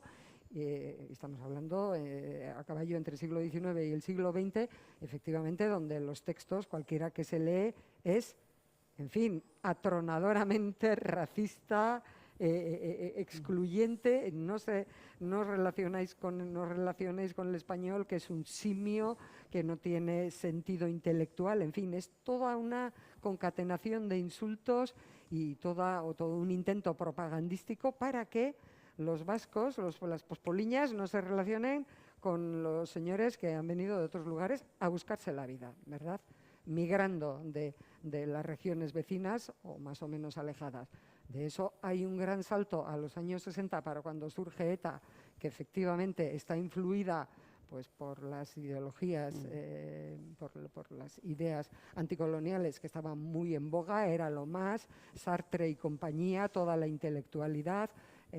Todos los países africanos, bueno, no eran aún países, las colonias africanas, pues iniciaban sus procesos o consolidaban sus procesos de descolonización después de que ya se hubieran consolidado en el Oriente Medio. Entonces, ETA bebe de todo eso y también bebe de esas fuentes, pero bueno, ya todos sabemos que las primeras gentes creo que hasta algunos de los fundadores y los primeros que empiezan a militar en ETA están en el seminario, 20 muchachos. Y entonces hay 10 que dicen, bueno, pues yo voy a estudiar un poco de teología, si me lo puedo permitir, o esto o lo otro, y los otros 10 dicen, yo cojo la pistola, porque nosotros que somos la víctima perfecta nos tenemos que defender y en contra de España. Venga, todo lo que suene a español, que esa es la enfermedad del nacionalismo vasco, la gran enfermedad, quiero decir, la más inmediata. Entonces, bueno, que está el elemento ese como que trasciende a toda esta cuestión basada en la pureza racial y tiene otros elementos más culturales como puede ser la lengua. Sí. Yo en ese sentido, perdona, te doy la palabra, contestas a todo lo que quieras aquí que se ha dicho, ya digo, decir, el esquema lo vamos a ir adaptando. Yo sería más preciso en lo que estamos hablando, me parece muy interesante todo lo que habéis comentado. Claro, yo lo que me referiría en este caso es los usos a una historia nacional fuerte, en el sentido de como elemento fundamental de la construcción y de la construcción del nosotros frente al otro. Es decir, en ese sentido, es decir, como un soporte ideológico, hemos dicho que hay varios soportes, que hay varios mecanismos, incluso mecanismos, digamos, cotidianos, banales, vida cotidiana, etcétera. Pero quizá uno de los soportes fuertes sea el elemento, digamos, del uso del nacionalismo, y dentro de eso como una segunda variante, yo partiendo también, como ya has dicho, evidentemente que hay varios tipos de nacionalismo, pero lo que estaríamos hablando es, bueno, lo que algunos llaman nacionalismos patológicos o exacerbados, que efectivamente tienen un componente de afirmación propia y de rechazo del otro, ¿no? Esto, por ejemplo, pues viene a cuenta de los usos. A Milosevic en Serbia, el origen, no solamente podríamos hablar también de Cataluña, ¿no? Es decir, cómo utiliza un elemento ante una situación de riesgo. Yo utilizo ese elemento nacional para unir a la población, crear un ente más o menos unitario, con el cual me permite marginar las diferencias. Puedes contestar lo que quieras. Y es que además eso que acabas de decir encaja muy bien con la pregunta más o menos que hacías de si, o el debate que teníamos de si el nacionalsocialismo resulta tan criminal, podríamos decir, porque es un imperialismo o un nacionalismo. Y es que en realidad, no lo olvidemos, lo que estaba haciendo Hitler era construir la nación alemana tal y como él creía que debía ser, porque la nación alemana, la Alemania que se había formado, una Alemania que era absolutamente federal, pero hasta puntos que hoy día no tenemos en la cabeza. Es que había un rey de Sajonia, que es una cosa que no nos damos cuenta. Es que aunque estaba el emperador de Alemania, existía un rey de Sajonia todavía. Y Sajonia era un estado libre, que tenía en principio hasta el derecho a independizarse. Y bueno, todo ese tipo de construcción extraña que tenía Alemania es algo que Hitler odia. Y de hecho es el primer momento en el que desaparecen. Por ejemplo, desaparece Prusia. Prusia no desaparece cuando los americanos en el 45 y los soviéticos se ponen de acuerdo y dicen que disuelven Prusia. A Prusia la disuelve Hitler. Hitler homogeneiza, hay una palabra en alemán que él utiliza para muchas de ese tipo de cosas, homogeneiza la nación alemana por primera vez, hasta puntos que, por ejemplo, el lenguaje. Buena parte de las transformaciones de la escritura alemana se introducen entonces, en ese momento. Buena parte de la estandarización del alemán se introduce en el momento de Hitler. Siguen hasta hoy varias de las cosas que introducen. Y una forma lo que Hitler hace es construir una nación alemana tal y como él cree que debe ser. No lo olvidemos, buena parte de la cultura política nazi proviene de Austria. Sí. Proviene de Austria, proviene de Baviera, proviene de zonas católicas que además han sido marginales en la historia alemana, no son Prusia. Es muy interesante. A los nazis les cuesta mucho entrar en Prusia, primero. Luego, por fin lo consiguen y tienen una cierta mayoría hasta, cierto momento. Quiero dar un poco la vuelta a los argumentos, porque es que en realidad buena parte de lo que se habla cuando hablamos del Holocausto, el origen del Holocausto y lo demás, muchas veces todavía son podríamos decirlo así, ideas que provienen de reflexiones sobre el Holocausto que vienen de momentos ya posteriores a la Segunda Guerra Mundial, de los años 50, 60. Pero es que la historiografía ha avanzado muchísimo. Y si nos echamos un vistazo a, bueno, pues por ejemplo, hasta 1939, de hecho casi hasta 1941, la aceptación de Hitler entre la población es muchísimo menor de lo que se cree. Hay un momento en que gana las elecciones por pura, digamos, bueno, pues como, bueno, discúlpenme ustedes, como se ha ganado en Madrid hace poco ciertas elecciones, porque ha habido un cierto estallido. Y hay un momento que ya no hay más elecciones, entonces no se puede preguntar, pero las investigaciones nos arrojan que de alguna manera los nazis no estaban tan metidos dentro de la sociedad como nos parecía. Sucede a partir del 39 con las victorias en la guerra. La victoria, claro, imaginaos, de pronto recupera todos los territorios en una guerra relámpago que parece que no hay ni víctimas siquiera porque ni se ven. Ocupa Polonia, madre mía, el enemigo que nos había robado toda esa parte de Prusia que queríamos nosotros, que era nuestra tierra de origen. Nada, todo eso. Claro, a partir de ese momento sí que hay una cierta, bueno, digamos, no diríamos, como decimos ahora, que es un dirigente con una popularidad impresionante, sino que por fin, digamos, el plan de Hitler tiene éxito y la gente lo ve. Pero hasta ese momento, yo que he trabajado sobre las resistencias, hasta el año 39 hay un montón de resistencias, pero resistencias muy fuertes en Alemania, que son perseguidas por la Gestapo, que es cuando se inician los campos de concentración, porque los campos de concentración a los que primero se meten es a los comunistas, no a los judíos, algunos judíos comunistas. Y todo eso va mucho más allá. Es a partir del año 39 y después del 41 cuando ya se suelda, por así decirlo, el destino de los nacionalsocialistas con la nación alemana. Y ahí, claro, es cuando ya comienza también el Holocausto como tal. Por eso digo que no me convence a mí nada lo del antisemitismo como una razón. El antisemitismo es una cosa muy antigua y ha producido matanzas, pero la voluntad exterminadora es otra cosa. Tiene mucho que ver con lo de la construcción de una nación. Una nación incluso ya más allá de la nación, no olvidemos. Si es que Hitler se inventa la bandera.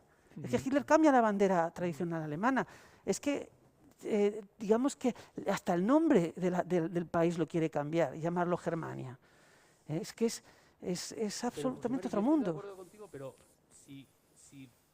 a ver, no quiero decir que en tu explicación el tema del antisemitismo es baladí. Pero no, por supuesto. Pero ¿por qué esa cerrazón con los judíos? Pero es que no es solo los judíos, es que no lo olvidemos, es que... ¿Por qué los extermina a ellos y no en gran cantidad a otros? Estoy de acuerdo contigo en que ahí está, en primer lugar, porque no le da tiempo. Eso también hay que tenerlo en cuenta. No le da tiempo. Porque el siguiente paso era el exterminio de los eslavos. Los polacos estaban destinados al exterminio de todas sus élites y lo comienzan durante la guerra. De hecho, en 1939, nada más invadirlo, empiezan a exterminar a las élites polacas, a los profesores de universidad, a los curas de Cracovia. Los llaman que vengan allí y se los cargan directamente, los llevan al campo de concentración y los eliminan. Pero siguen haciéndolo. Les prohíben estudiar. Bueno, pero es que el siguiente paso es eliminar a un número importante y dejar solamente los necesarios para que trabajen como esclavos. Es que es muy fuerte. Y entonces, no estoy diciendo que el Holocausto no sea algo excepcional, que lo es, y proviene, por supuesto, del sentimiento antisemita que es muy antiguo y que se construye y reconstruye y se hace, como he dicho yo, de alguna manera científico, es decir, se da razones que se pueda creer la gente. Y es lo que lleva a que sean precisamente los judíos el pueblo elegido para asesinarlo, para machacarlo. Pero es solo uno de los pasos. Porque el siguiente paso, que ya lo están dando, es la eliminación de los disminuidos físicos y mentales. La eliminación de los gitanos, que llevan a un gran paso. la siguiente importante, la de los eslavos, que cuando llega la Unión Soviética, ya está claro, ahí ya continúan. No sabemos qué habría pasado, no lo sabemos. En cualquier caso, repito, es que eso es la idea de construcción de algo, que lo podemos llamar nación, podemos llamarlo imperio, como él lo llamaba, pero en cualquier caso, digamos que los mimbres son los mismos, ¿no? Y que lleva a la idea de que todos estos que no pertenecen a nosotros son o utilizables para ser esclavos, para ser de segunda clase, o prescindibles. Yo haciendo un poco de papel de Luis, que no se lo quiero robar, una cosa, le quería preguntar, y también va en relación con que es una duda que tengo yo, y que también un poco a Ana. No, yo lo que quiero es que debatáis. Que pregunten, no que debate, debatáis, que discrepéis. Pregunta y discutimos, que nos encanta discutir. Es que nos conocemos desde hace tiempo, no se preocupen, que esto es normal. A Margaret Macmillan, que es una de las especialistas en Primera Guerra Mundial y este tipo de cuestiones, una historia británica. Ella dice que cuando se produce el pacto de Múnich ahí en el 38, entre Neville Chamberlain, primer ministro británico, y Hitler, hay una especie de comunión de mentalidad en el sentido, porque Hitler, claro, luego Hitler está mintiendo, miente siempre. Dice, oiga, no, déjenme Sudetes, Austria, ya hemos hecho, déjenme Sudetes y un poco más, porque yo soy un imperio como ustedes, y ustedes tienen tierras fuera. Y yo ya no las puedo tener fuera porque ya está todo repartido. Y ahí Margaret Macmillan dice que ese discurso a Chamberlain le suena, oiga, pues claro que sí, usted es una potencia y como tal potencia tiene derecho. Entonces, si solo nos coge Austria y también los Sudetes, pues le dejamos. Claro, lo que pasa es que luego Hitler tenía la agenda. Entonces, ¿hasta qué punto ese discurso del espacio vital, digamos, de donde hay un alemán, donde se hable alemán, ahí va... donde la lengua que decías tú antes, donde se habla alemán, hasta ahí llega, en principio, en el discurso oficial. ¿Hasta qué punto, es decir, eso influye también en el proceso de esa construcción ultranacional o nacional que hace Hitler? Es decir, yo creo que y ahí sí que se comulga con dirigentes como Chamberlain y otros de la época que son incluso laborismo. Tú lo has trabajado ahora en tu último libro ese, pero los laboristas británicos, con el proceso de descolonización después de la Segunda Guerra Mundial, tienen sus reticencias bastantes. Entonces, bueno, ¿hasta qué punto? Y eso sirve también para el discurso de la territorialidad. Bueno, es que uno de las mayores masacres que ha habido después de la Segunda Guerra Mundial son los procesos descolonizadores, pero es que incluso de potencias como los Países Bajos. Es que Indonesia, la matanza de Indonesia es impresionante, es increíble, es una cosa justo después de la Segunda Guerra Mundial. De gente que ha estado oprimidos, han estado invadidos, han estado masacrados por los alemanes, y sin embargo ellos lo hacen también en su imperio colonial. Es que por eso te decía yo que a mí la idea de que solo la ultraderecha y tal, pues es que no es suficiente, no me explica lo suficiente, porque los Países Bajos habían mantenido de alguna manera, digamos, entre comillas, no democráticos, se habían mantenido como un país liberal, un país, bueno, que parecía que habían sido todos resistentes contra el nacionalsocialismo, lo cual era absolutamente mentira, ¿no? Y de pronto, es que unos pocos años después, 3, 4 años, están matando gente en Indonesia. Bueno, pues exactamente a eso me refería yo. Y en eso tienes toda la razón. Por supuesto que tiene mucho que ver la idea de la expansión. Y la expansión, has dicho la lengua, yo soy un poco más escéptico porque ellos se inventan que hay gente también que no habla la lengua porque la han asumido y absorbido, pero la sangre es buena. La sangre es buena. Y de hecho, así surgen todos estos programas de los nazis de reconstruir la sangre alemana de gente que la ha perdido. Entonces buscan en Polonia a gente que, digamos, antropológicamente son alemanes, según ellos, claro, con esa ciencia de que os digo que se han inventado, y dicen, bueno, pues estos son nuestros, nos los llevamos, y se llevan miles de niños, los hacen ahí en Samos, una parte del este de Polonia, hace una especie como de campo para crianza de niños perfectos, y bueno, hay unas cosas tremendas, ¿no? Y todo eso tiene que ver también con la lengua, por supuesto, porque la gran, digamos, ya lo he comentado, que es que además una de las grandes de los grandes aspectos que trabajan los nazis va a ser precisamente la lengua, la modernización de la lengua alemana, la Desde entonces, ¿cuándo se actualización hace de la el lengua alemana. Hochdeutsch, que es lo que Bueno, el hablamos? Hochdeutsch se ha ido construyendo a lo largo del siglo XIX, sobre todo XVIII y XIX, pero lo que ellos hacen es modernizar muchos aspectos de la lengua que están, digamos, ya que los ven anticuados. El nacionalsocialismo es un movimiento modernizador, no lo olvidemos. Es un movimiento revolucionario y modernizador que cambia las actitudes en la vida cotidiana, incluso respecto a las mujeres. Tenemos un poco la idea de que el nacionalsocialismo era como el franquismo. Y no lo era, ni mucho menos. Las mujeres asumen un papel subordinado, por supuesto, pero un papel activo. Mientras que el franquismo decía tú a tu casa con la pata quebrada, el nacionalsocialismo dice no, tú a trabajar, a hacer cosas, eso sí, por debajo, por supuesto, del hombre, claro. Es mucho más complicado, parece. Y de ahí, bueno, pues se da el paso de eliminador, el exterminador, ¿no? Que es lo tremendo. Muy bien, llevamos hora y 20, hemos ¿Ya tanto? visto la mitad, por lo tanto, Arcaich hasta las 10:30 sí podemos estar, ¿no? No. Bien, entonces nos quedan dos temas, en fin, se da también de que el público pueda opinar, si os Claro, eso parece, es y una importante, tercera claro. cuestión que la trataremos con más concisión, si os parece, Tomás, os sigo animando a que debatéis, y el cuarto quizá que tiene más también relación con cuestiones que hoy estamos Si debatiendo. quieres podemos sumar esos dos para De dejar acuerdo, más perfecto. paso al... Pues sí, entonces sumamos el punto 3 y el punto 4. El punto 3 de alguna forma tendría que ver con el tema Auschwitz, digamos, elementos comparativos, lecciones, lo que significa, digamos, de políticas punitivas, exterminadoras, comparaciones con otros marcos. Tú eres especialista con el tema del Gulag, cualquiera puede opinar al respecto. Y en cuarto lugar, y digamos concatenado con lo que estamos hablando, habría un tema muy importante que es el tema de los recuerdos, de la memoria, de cómo ese pasado tan horrible pues fue digerido por la sociedad, lo que eso ha costado, los procesos de revisión incluso que hoy en día está viendo, etcétera, etcétera. Entonces, si os parece, esos dos aspectos, digo, para dejar supongo que habrá alguna cuestión que el público querrá exponer, por lo tanto, si pudiéramos acabar para menos 20, a darnos un poquillo prisa, sería...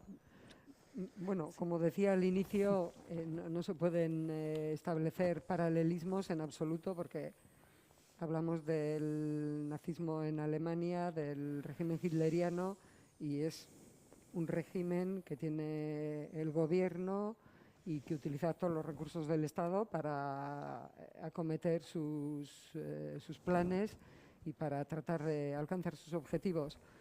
En el País Vasco no hay nada de eso. En el País Vasco estamos en una dictadura cuando surge ETA y luego se produce el hecho ya no sorprendente porque ha ocurrido así, pero que cuando el país, tras la muerte de Franco, empieza a transitar hacia la democracia, pues ETA decide pisar el acelerador y con una intención ahí, patente, que reincide una y otra vez en ese pisar el acelerador y buscar estrategias en cada momento de conveniencia para argumentar que hay que seguir matando por conseguir su fin, porque tiene su fin muy teorizado y repetido hasta la saciedad de una Euskal Herria independiente, socialista, reunificada, como dicen ellos, y monolingüe euskaldun. Y entonces van articulando estrategias contra unos sectores, contra otros, y acosan algo que cuando el terrorismo estaba pues en acción, cuando ETA se dedicaba a sus actividades, resultaba difícil explicar a los extranjeros cómo es posible que un grupo terrorista ilegal que emplea la violencia para la consecución de unos fines persiga, mate a la oposición. Era algo como que te miraban como diciendo, ¿qué me está contando usted? Pues sí, pues es así. Perseguían a quienes estaban en la oposición en el Parlamento Vasco, que eran pues el Partido Socialista y el Partido Popular. Ya sabemos que hay un interregno de cerca de 10 años en los que el Partido Socialista conforma el primer gobierno de coalición con el Partido Nacionalista Vasco. Pero bueno, eso, si no me equivoco, termina en el 90 y eso es 96, 97. Bien, pero entonces las comparaciones son odiosas, ¿verdad? En este caso, pero pues hemos vivido en un régimen de terror en la sociedad vasca en la que ahora se perseguía a quienes empiezan a perseguir y a liquidar, a matar a quienes habían sido líderes locales o concejales y tal, en la última etapa del franquismo. En fin, luego liquidan a los líderes relevantes de los partidos de centro-derecha, por supuesto, a los chavalitos que forman que son los trabajadores de la Guardia Civil y de la Policía Nacional. Ya nos ponemos a mediados de los 90 con aquella estrategia de ellos de la socialización del sufrimiento, que dicen, pues ahora lo van a ver ustedes, y ponen bajo, en fin, frente a la diana a las sedes de los partidos políticos, a los seguidores de los partidos políticos, porque van a los centros sociales que algunos partidos suelen tener, como las casas del pueblo. Y en fin, hay un acoso deliberado, patente, manifiesto, publicitado. Y bueno, pues no es hasta este siglo XXI hasta que el Estado empieza a utilizar todos los recursos a su haber para tratar de hacer frente a la organización terrorista. Pero bueno, que aunque no haya habido aquí campos de concentración, aunque no haya habido trenes para la conducción de las personas como animales de camino a su muerte, pues ha habido cuartuchos subterráneos. Si me permites, ha habido dianas que luego efectivamente se apuntaba y en la cual... Ha habido efectivamente elección de las personas a matar, ha habido persecución y ha habido finalmente eliminación de esas personas. Y claro, es que es un hecho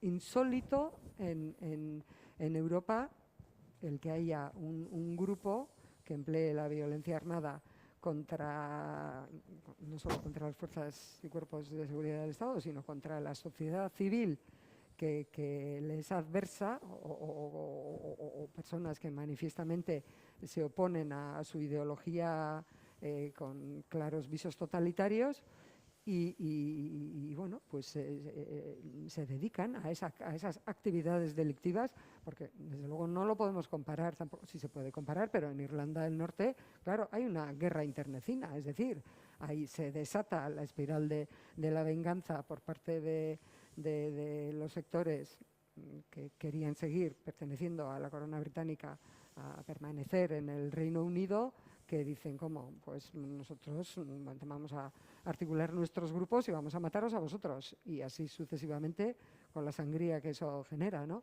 Pero bueno, lo que quiero decir es que, bueno, pues aquí hay algunos elementos, sin llegar a esa grandilocuencia y a lo Leni Riefenstahl, pues aquí hemos tenido, pues en fin, como ya dice Covite, ¿no? Que ha sido la mayor violación de derechos humanos en tiempos de democracia, y esto ya lo explica Josep Arregui en su libro, como en los años 60, en los que hay una, digamos, burocratización del régimen con la apertura económica y tal. Pues bueno, hay un movimiento en las gentes en los vascos que tienen aspiraciones de mostrar su identidad vasca, pues bueno, hay un movimiento que hay entre una cierta clandestinidad y la capacidad de actuar y de querer hacer de muchas personas, pues hay manifestaciones culturales que no había años atrás. Y justo cuando eso está empezando a ocurrir, pues ETA, digamos, que en fin, va con todo el armamento. Muchas gracias.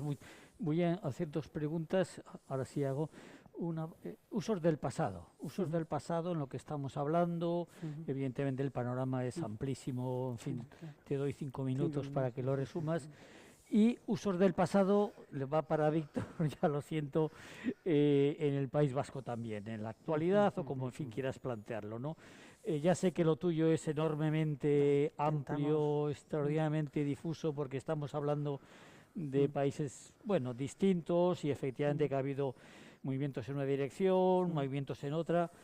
Si lo puedes condensar y luego habla vale. Víctor y luego si os parece, pues... Bueno, se puede además enlazar muy bien con lo que acaba de comentar Ana, con el hecho de la posibilidad o no de comparar o de ver linajes, podríamos decir, de determinados aspectos.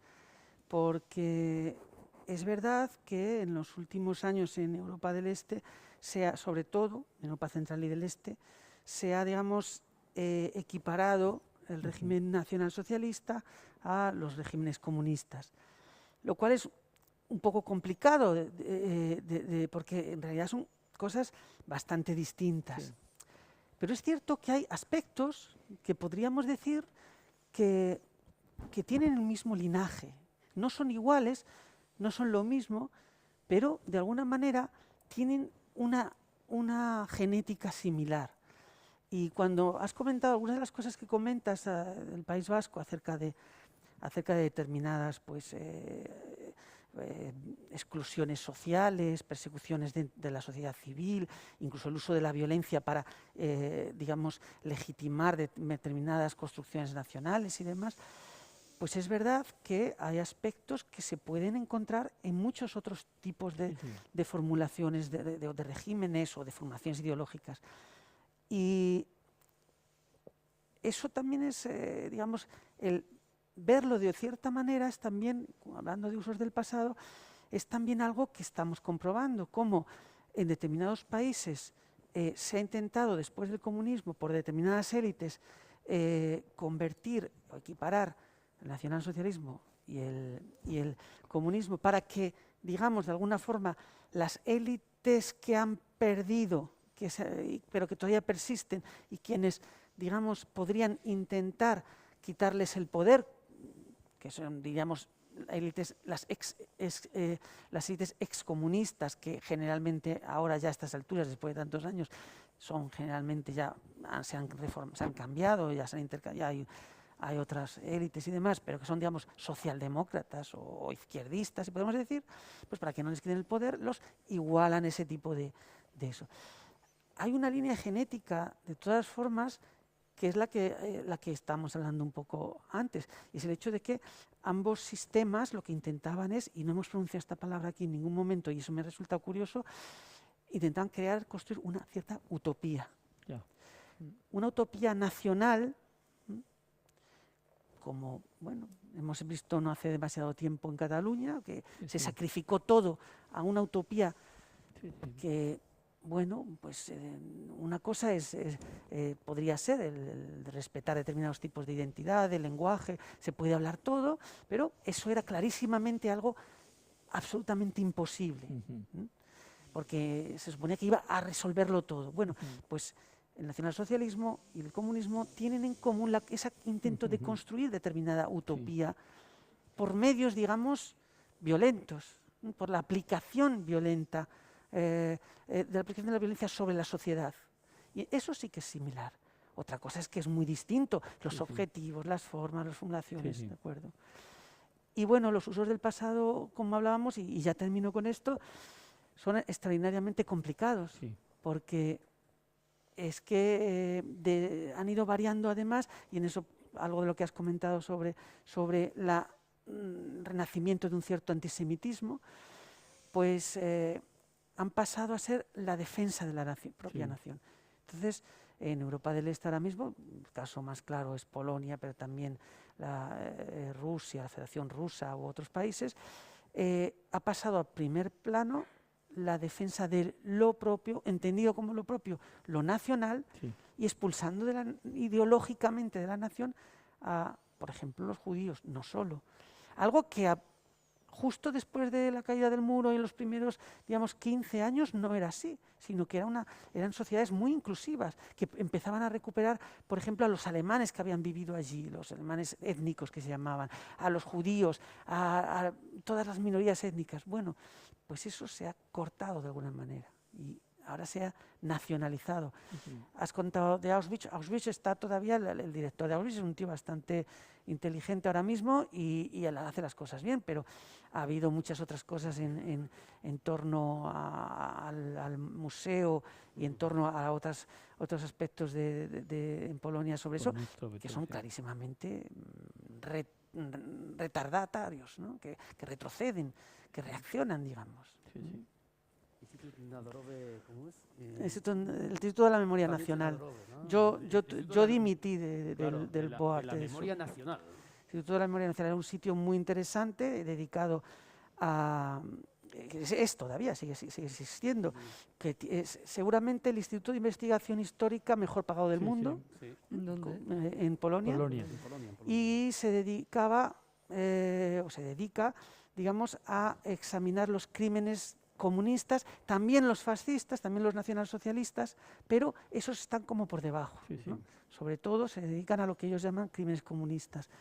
Y bueno, yo he trabajado con ellos, trabajé bastante tiempo, estuve en el board de la revista, he trabajado en los archivos muchísimo tiempo, y la ultraderecha, cuando llegó al poder, empezó a expulsar a los historiadores, digamos, razonables y, digamos, académicos, e introduciendo a personajes muy, muy siniestros.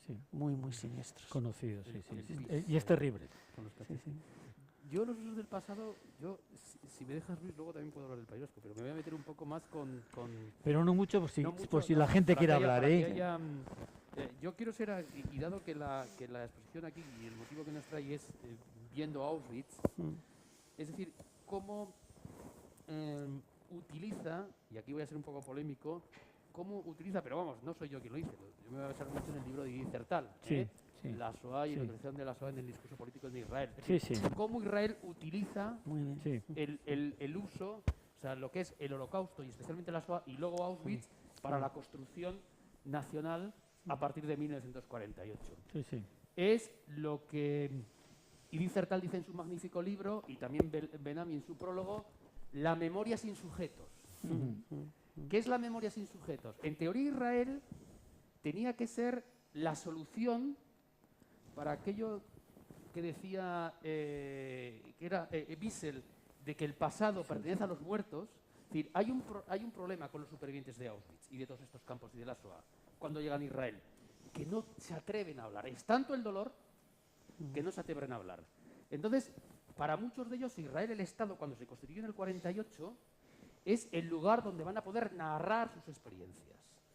Aquello que dice también Primo Levi, que dice, en definitiva, los supervivientes, hundidos y vencidos en el libro, dice, los supervivientes no fuimos testigos de la demolición final porque sobrevivimos. Es decir, los supervivientes no llegamos a las cámaras de gas, por lo tanto, no podemos contar nunca la verdad porque no estuvimos en el último paso, ¿no? Entonces, para eso se cree Israel. Israel en los años 50 hace una ley, la ley de punitiva y persecución a los nazis, que sirve para eso. Pero ¿cómo lo hace? En aquella medida en que sirve para la construcción del etos nacional. Entonces, por eso es la memoria sin sujetos. ¿Dónde están hablando los sujetos de sus experiencias? En los juicios, en los tribunales. Pero en la Knesset Parlamento israelí lo que hay es una ley para perseguir a los nazis de fuera, que evidentemente ningún nazi iba a ir a Israel, los persiguen fuera, pero a los colaboracionistas judíos que viven entre los supervivientes. Y eso se deja muy apartado, pero se hace. Entonces, el uso que hace Israel, es decir, Israel tiene, el Estado de Israel y especialmente Ben Gurión, tiene una relación un poco esquizofrénica con la SOA. De una parte sabe que fue el elemento que cataliza la creación del Estado de Israel. Yo ahí estoy con Ben-Ami de que SOA o no, el Estado de Israel se iba a crear igual, pero es cierto que el genocidio lo que hace es que cuando hay esa votación en Naciones Unidas de la partición de Palestina y luego la creación del Estado, pues prácticamente las dos potencias principales, Estados Unidos y la Unión Soviética, a favor todo el rato. Y Europa pues también, ¿no? Entonces, por una parte, los dirigentes de Israel del 48, Ben Gurión a la cabeza, saben que eso es un elemento fundamental, ese mal. Pero por otra parte, la relación esquizofrénica viene por la otra parte también. Es decir, frente a la narrativa del hombre nuevo que supone el sionismo político, el hombre nuevo revolucionario que está haciendo el país Israel con el arado y el fusil es un hombre valiente, es una mujer valiente, audaz, y la reflexión que se hacen los judíos que estaban en la Yusuf, que es como se llamaba Palestina antes del Estado de Israel, dicen, ¿cómo estos borregos judíos europeos se dejaron hacer esto? Y hay papeles hoy en día, y hay documentos que han salido, como el propio Ben Gurión, cuando está viniendo gente escapando del exterminio, y hay poco espacio para venir, pocos barcos y poco espacio en Palestina, dice, aquí hay que dar prioridad a los jóvenes y a las mujeres jóvenes que puedan trabajar y luchar. Eso está documentado. Entonces, la SOA en ese sentido y Auschwitz juegan ese doble papel en el uso del pasado.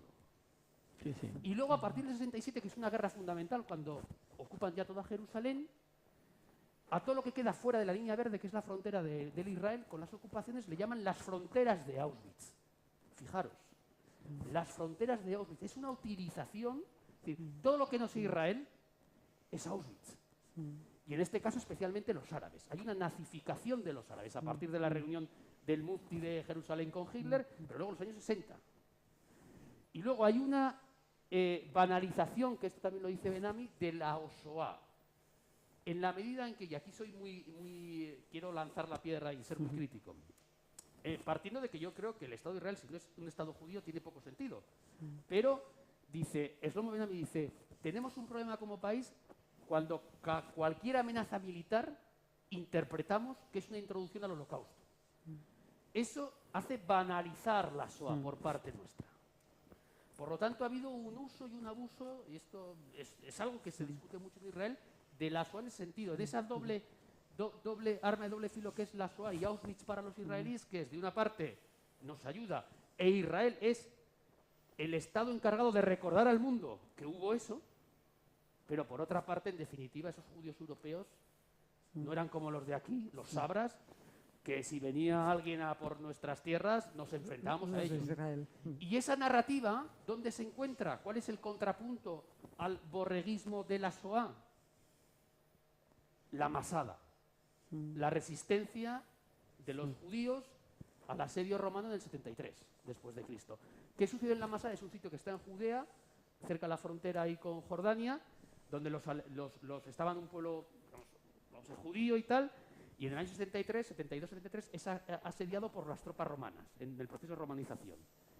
Y cuando estaban en un alto, eso se ve, y cuando los romanos van para llegar al alto, tienen que hacer unas rampas enormes, construcciones de ingeniería. Y cuando las terminan y van a asediar la Masada, que es un pueblo grandísimo arriba de una colina, los habitantes de la Masada se suicidan. Antes de ser esclavos de los romanos, el judío valiente se mata. Esa es la narrativa frente a la parte que no gusta de la Shoah. Y esa es la relación que tiene Israel con la Shoah, con el Holocausto y con Auschwitz. Todo lo malo es Auschwitz. Y ahí se produce también una cierta banalización. Y luego, última cosa, no se entiende la construcción nacional de Israel sin el papel que tiene la muerte. La muerte. Muy bien, bueno, has hecho bien haciéndome caso y hablando de Israel en vez de la memoria del País Vasco. Estupendo. Te felicito por no hacerme caso una vez más. En fin, como es una costumbre. Bueno, yo antes que nada, bueno, felicitarme a mí sobre todo por haber contado con vosotros, haber hecho tan buena lección. A mí ha sido espectacular, o sea, decir, yo creo que habéis tocado muy bien los temas. Yo creo que habéis dejado muchas cosas también, si quiere alguien comentar o debatir, pero yo, bueno, mi agradecimiento por vuestra presencia y por vuestra exposición, que ha sido, al menos para mí, extremadamente interesante, y por eso digo, me felicito cordialmente. Bueno, entonces, si queréis, es el turno de que hagáis los comentarios, preguntas, lo que os parezca. La semana pasada salió en las librerías en Francia un libro analizando el Mein Kampf de Hitler. Los historiadores franceses han tardado como unos 10 años en escribir, en fin, en analizar eso. Quería saber si habéis tomado parte o lo habéis leído, etcétera. ¿Cómo se dice? En las librerías no se puede ir a la librería y comprarlo, porque no está en las estanterías. Hay que, ¿cómo se dice? Esto... Reservarlo. Reservarlo. Sí, y vale 100 euros y los, ¿cómo se dice? La edición. No, quiero decir que todo lo que se recoja de dinero de ese libro vale. irá a la asociación de Auschwitz-Birkenau. Imagino que se refiere a una edición comentada del Mein Kampf, que ha habido una muy potente. Sí, supongo que será la edición francesa, la edición alemana, vamos, internacional que ha habido, que es espectacular, efectivamente. No, yo no he estado, por supuesto, en ello, no soy especialista en Mein Kampf, ni mucho menos, y parece ser que es increíble, es un análisis, porque el libro, no sé si alguien tiene ganas de leerlo, en España no está ilegalizado, se puede comprar casi en cualquier sitio. El libro es una verdadera locura, pero es una locura, digamos, pues lo has leído igual, o sea, que la lees y dices, y esto se lo podía creer alguien. Pero claro, es como los culebrones, ¿no? Nadie se los cree, pero todo el mundo los ve, ¿no? Es como la de Telecinco, todo el mundo habla mal de ella, pero es la cadena más vista, ¿no? Pues es algo así, es una cosa... Fantasioso. De verdad, pero además otra cosa es que estaba el programa completo ahí. Es que todo lo que pasó está ya escrito. Es que sí, de hecho, y hasta lo que no llegó a pasar porque acabó la guerra, pero el programa era increíble, increíble.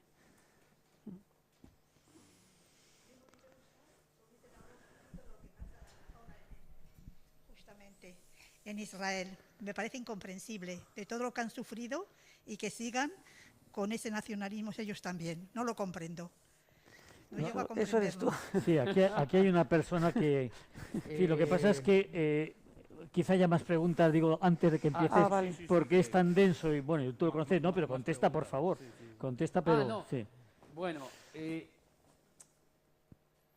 vamos a ver cómo soy. Correcto soy, pero vamos a ver cómo soy delicado. Es decir, con todo lo que han sufrido y cómo lo pueden estar haciendo. Ahí hay una seguramente inconsciente equiparación holocausto lo que están haciendo los israelíes en Gaza. En esa afirmación.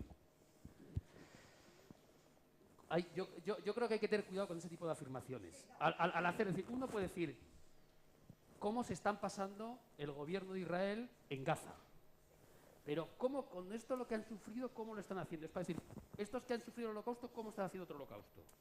Es decir, esas afirmaciones, lo siento por ser, en fin, no quiero ser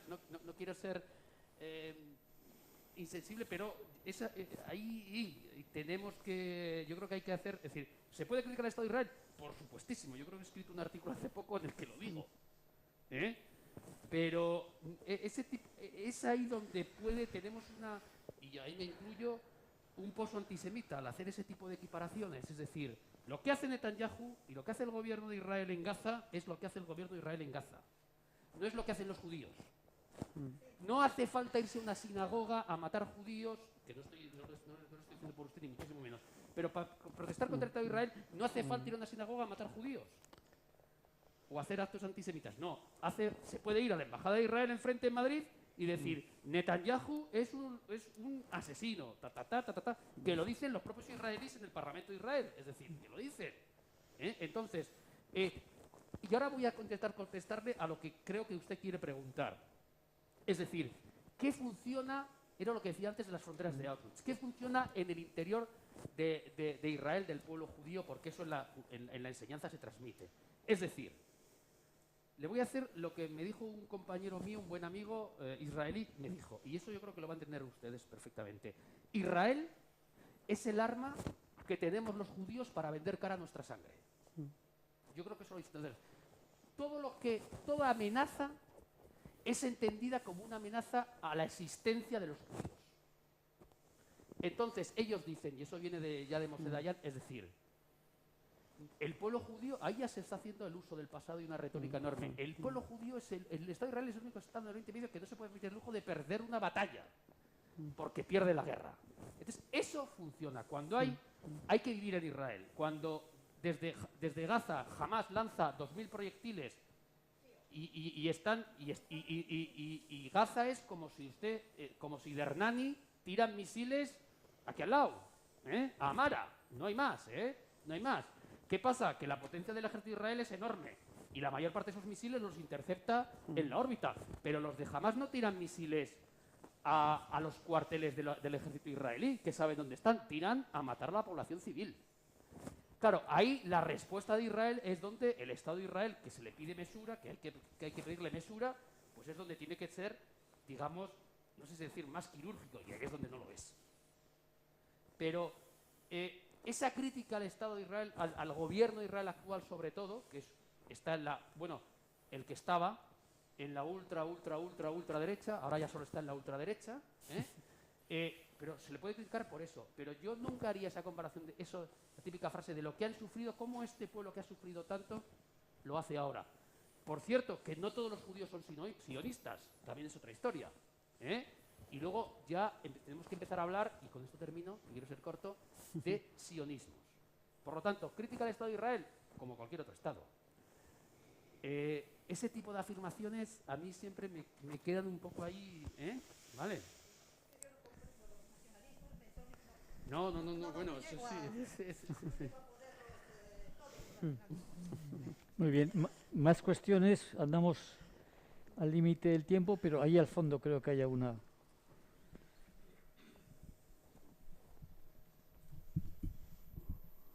Hola, buenas tardes. Hay una palabra, un concepto que yo creo que ha sobrevolado gran parte de la mesa redonda, pero que no Más la he fuerte, oído. por favor. Es la palabra mito o mitología, que yo no sé si sirvió primero para matizar, para suavizar, para inventar, reinventar, para crear todas las adhesiones que todos estos regímenes han tenido o tuvieron en su momento y los que tienen ahora mismo. Es decir, cuando yo pienso en todos los genocidios que ha habido, detrás la palabra o el concepto mito estaba allí. Recuerdo a los casi 1 millón de muertos en Turquía, armenios muertos hace ahora mismo 102 años, una cosa así, y en realidad también era el mito de la gran Turquía, que no podía permitirse. Alemania, otros países, incluso hasta Stalin, esa especie de mito de la gran Rusia, podría ser eso.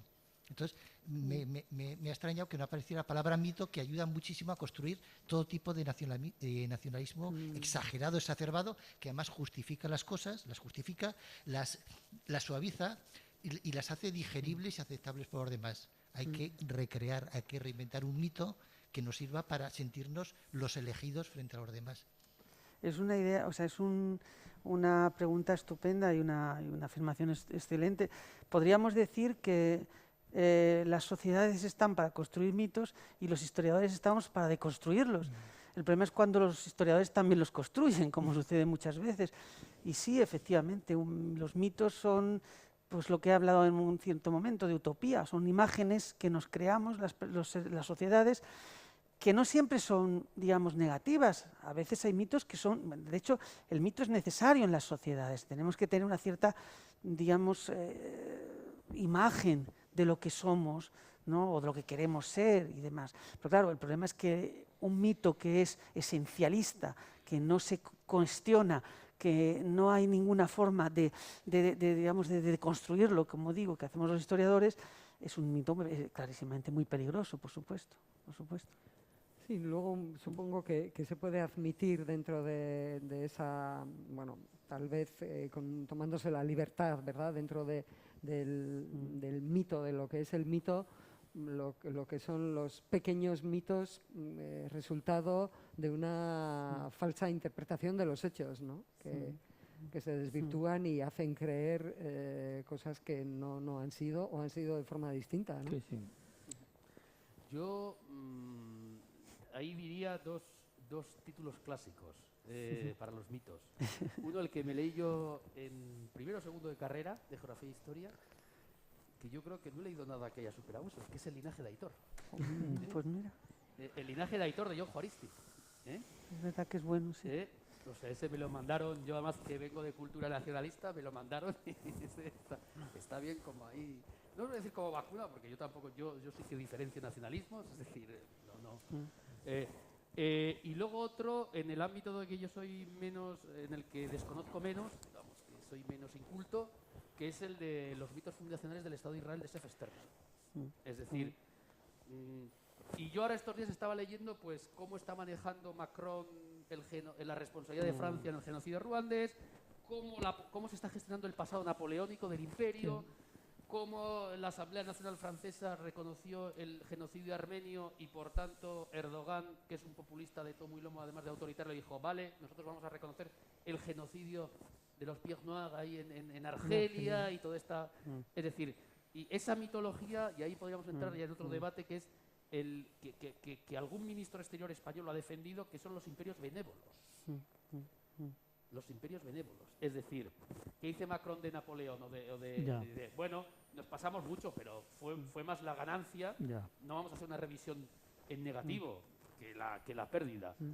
Y Borrell, cuando era ministro de Exteriores del Gobierno de España, defendió uno de los libros escritos por un diplomático y luego por una escritora, en el que hace una revisión del pasado colonial castellano, un poco en el paralelismo de ese imperio benévolo que dicen los ingleses de su propio imperio. Es decir, hay mitos también. Esos son mitos que luego, cuando uno va a la historiografía profesional, están absolutamente superados. Es decir, que alguien nos venga a contar a los historiadores que el pasado imperial o colonial pues tiene cosas modernizadoras o medio buenas y cosas muy malas, pues eso se estudia en primero de carrera. Pero claro, en el público normal, esos libros, hoy en día en España, pues con lo que está con vos y demás, ese mito de ¿cómo se llama esto? De la España negra, no, la leyenda negra, es decir, claro, se combate hoy en día, dice, venga, vamos, y todo ese tipo de libros que reconstruyen mitos a partir de una realidad histórica, que es el pasado, en este caso colonial español, pues diciendo, no, oiga, vamos a ser como los ingleses, que Sir Francis Drake, pues España también, claro, y España, como decía Rajoy, la nación más vieja de Europa. Bueno, en fin, entonces estamos rodeados de mitos. Y en el País Vasco te quiero contar. En fin, que nos vamos. Bueno, me temo que efectivamente nos están haciendo indicaciones de que ya hemos llegado al final. Hay que hacer caso a las indicaciones de las personas que mandan. Bueno, yo una vez más agradeceros muchísimo. Para mí ha sido un placer teneros. Creo que ha sido en general una exposición de un enorme nivel. Yo particularmente he aprendido también mucho. Y bueno, y una vez más decir eso, pues daros las gracias. Gracias. Gracias a vosotros. Gracias a vosotros.